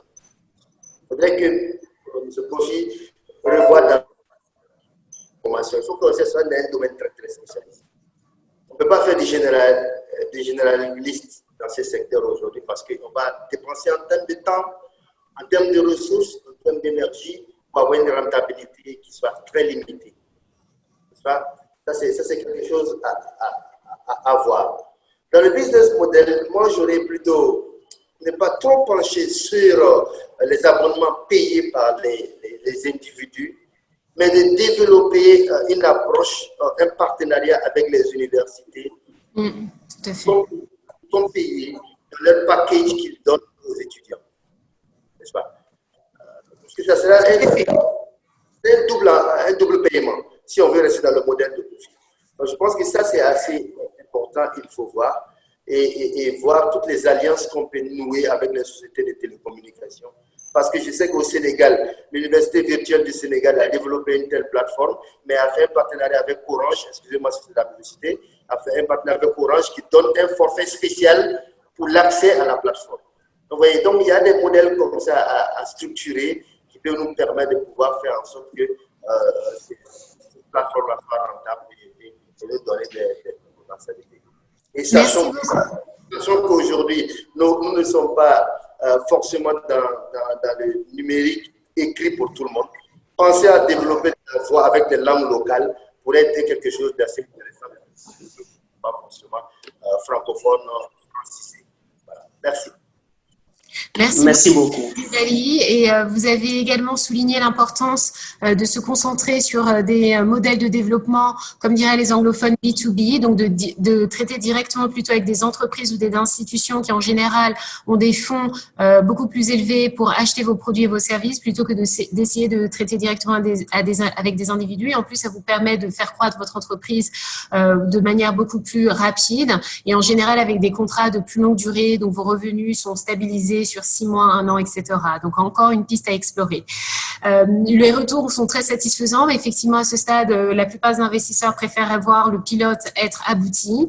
Mais en tout cas, vous avez aussi complètement séduit le public. Littéralement, 100% du public investirait dans votre société, Monsieur Kofi Yassine, parce que vous mettez le doigt sur une grande problématique que nous avons en Afrique, le manque criant d'un niveau d'éducation acceptable. Je crois que vous m'aviez cité l'exemple d'une personne qui avait obtenu une licence de mathématiques dans son pays, mais qui n'avait jamais utilisé Excel ou PowerPoint au cours de son cursus scolaire, pourtant dans une bonne université. Donc, ça me laisse un peu rêveuse et perplexe. Donc, bravo pour essayer de mettre en place des solutions d'éducation innovantes pour pallier le manque des institutions éducatives, parfois encore sur notre continent. Voilà, je vais maintenant clôturer cette belle soirée. J'espère que vous avez appris, le public, et surtout, je voudrais remercier les investisseurs Ange qui ont donné de leur temps, qui ce soir vraiment viennent de tous les pays, qui ont fait des commentaires pertinents, qui ont bien participé. Franchement, c'est juste un grand bonheur pour moi et je suis certaine que le public le partage. Monsieur Sefoula et Monsieur Nicolas, Monsieur Kassoum, vraiment grand merci et j'espère que nous vous reverrons dans les mois à venir. Merci d'avoir bien présenté également vos structures de financement, que ce soit les fonds gouvernementaux, les missions de la Banque mondiale pour lesquelles vous travaillez, ou même African Angels qui recherchent toujours des opportunités d'investissement sur le continent. Donc j'espère que toutes ces structures sont bien mentionnées, que le public les a retenues, que ce n'est pas tombé dans l'oreille des sourds. De manière tout aussi importante, je remercie vraiment nos entrepreneurs qui se sont bagarrés courageusement ce soir, qui ont défendu leur entreprise. Bravo pour les réalisations, bravo pour le chiffre d'affaires, bravo pour les partenariats que vous avez mis en place. L'entrepreneuriat, c'est ça, il faut se battre, il faut pas se laisser décourager parce que c'est Covid, il faut pas se laisser décourager parce qu'il y a des coupures d'Internet et que l'un des candidats, soudainement, ne peut plus partager sa présentation. Il faut être innovant, trouver des solutions et c'est ce qu'on aime en Afrique. On est débrouillards, on se bat, on continue en avance et comme l'a souligné Monsieur Onto, il y a même beaucoup de domaines où on commence très largement à faire la concurrence au reste du monde, voire même les devancer quand il s'agit de mobile money. Donc merci pour tous ces beaux exemples et grande salutation à Monsieur Jim Chou qui est là ce soir, je ne sais pas s'il est encore en ligne et qui est le fondateur de The Net. Donc merci de nous avoir donné cette opportunité de créer cette édition Afrique francophone et de pouvoir mettre aussi en avant les investisseurs en Afrique francophone ainsi que les entrepreneurs. Merci Anna pour l'animation superbe. À très bientôt tout le monde. Merci. À très bientôt. Au revoir.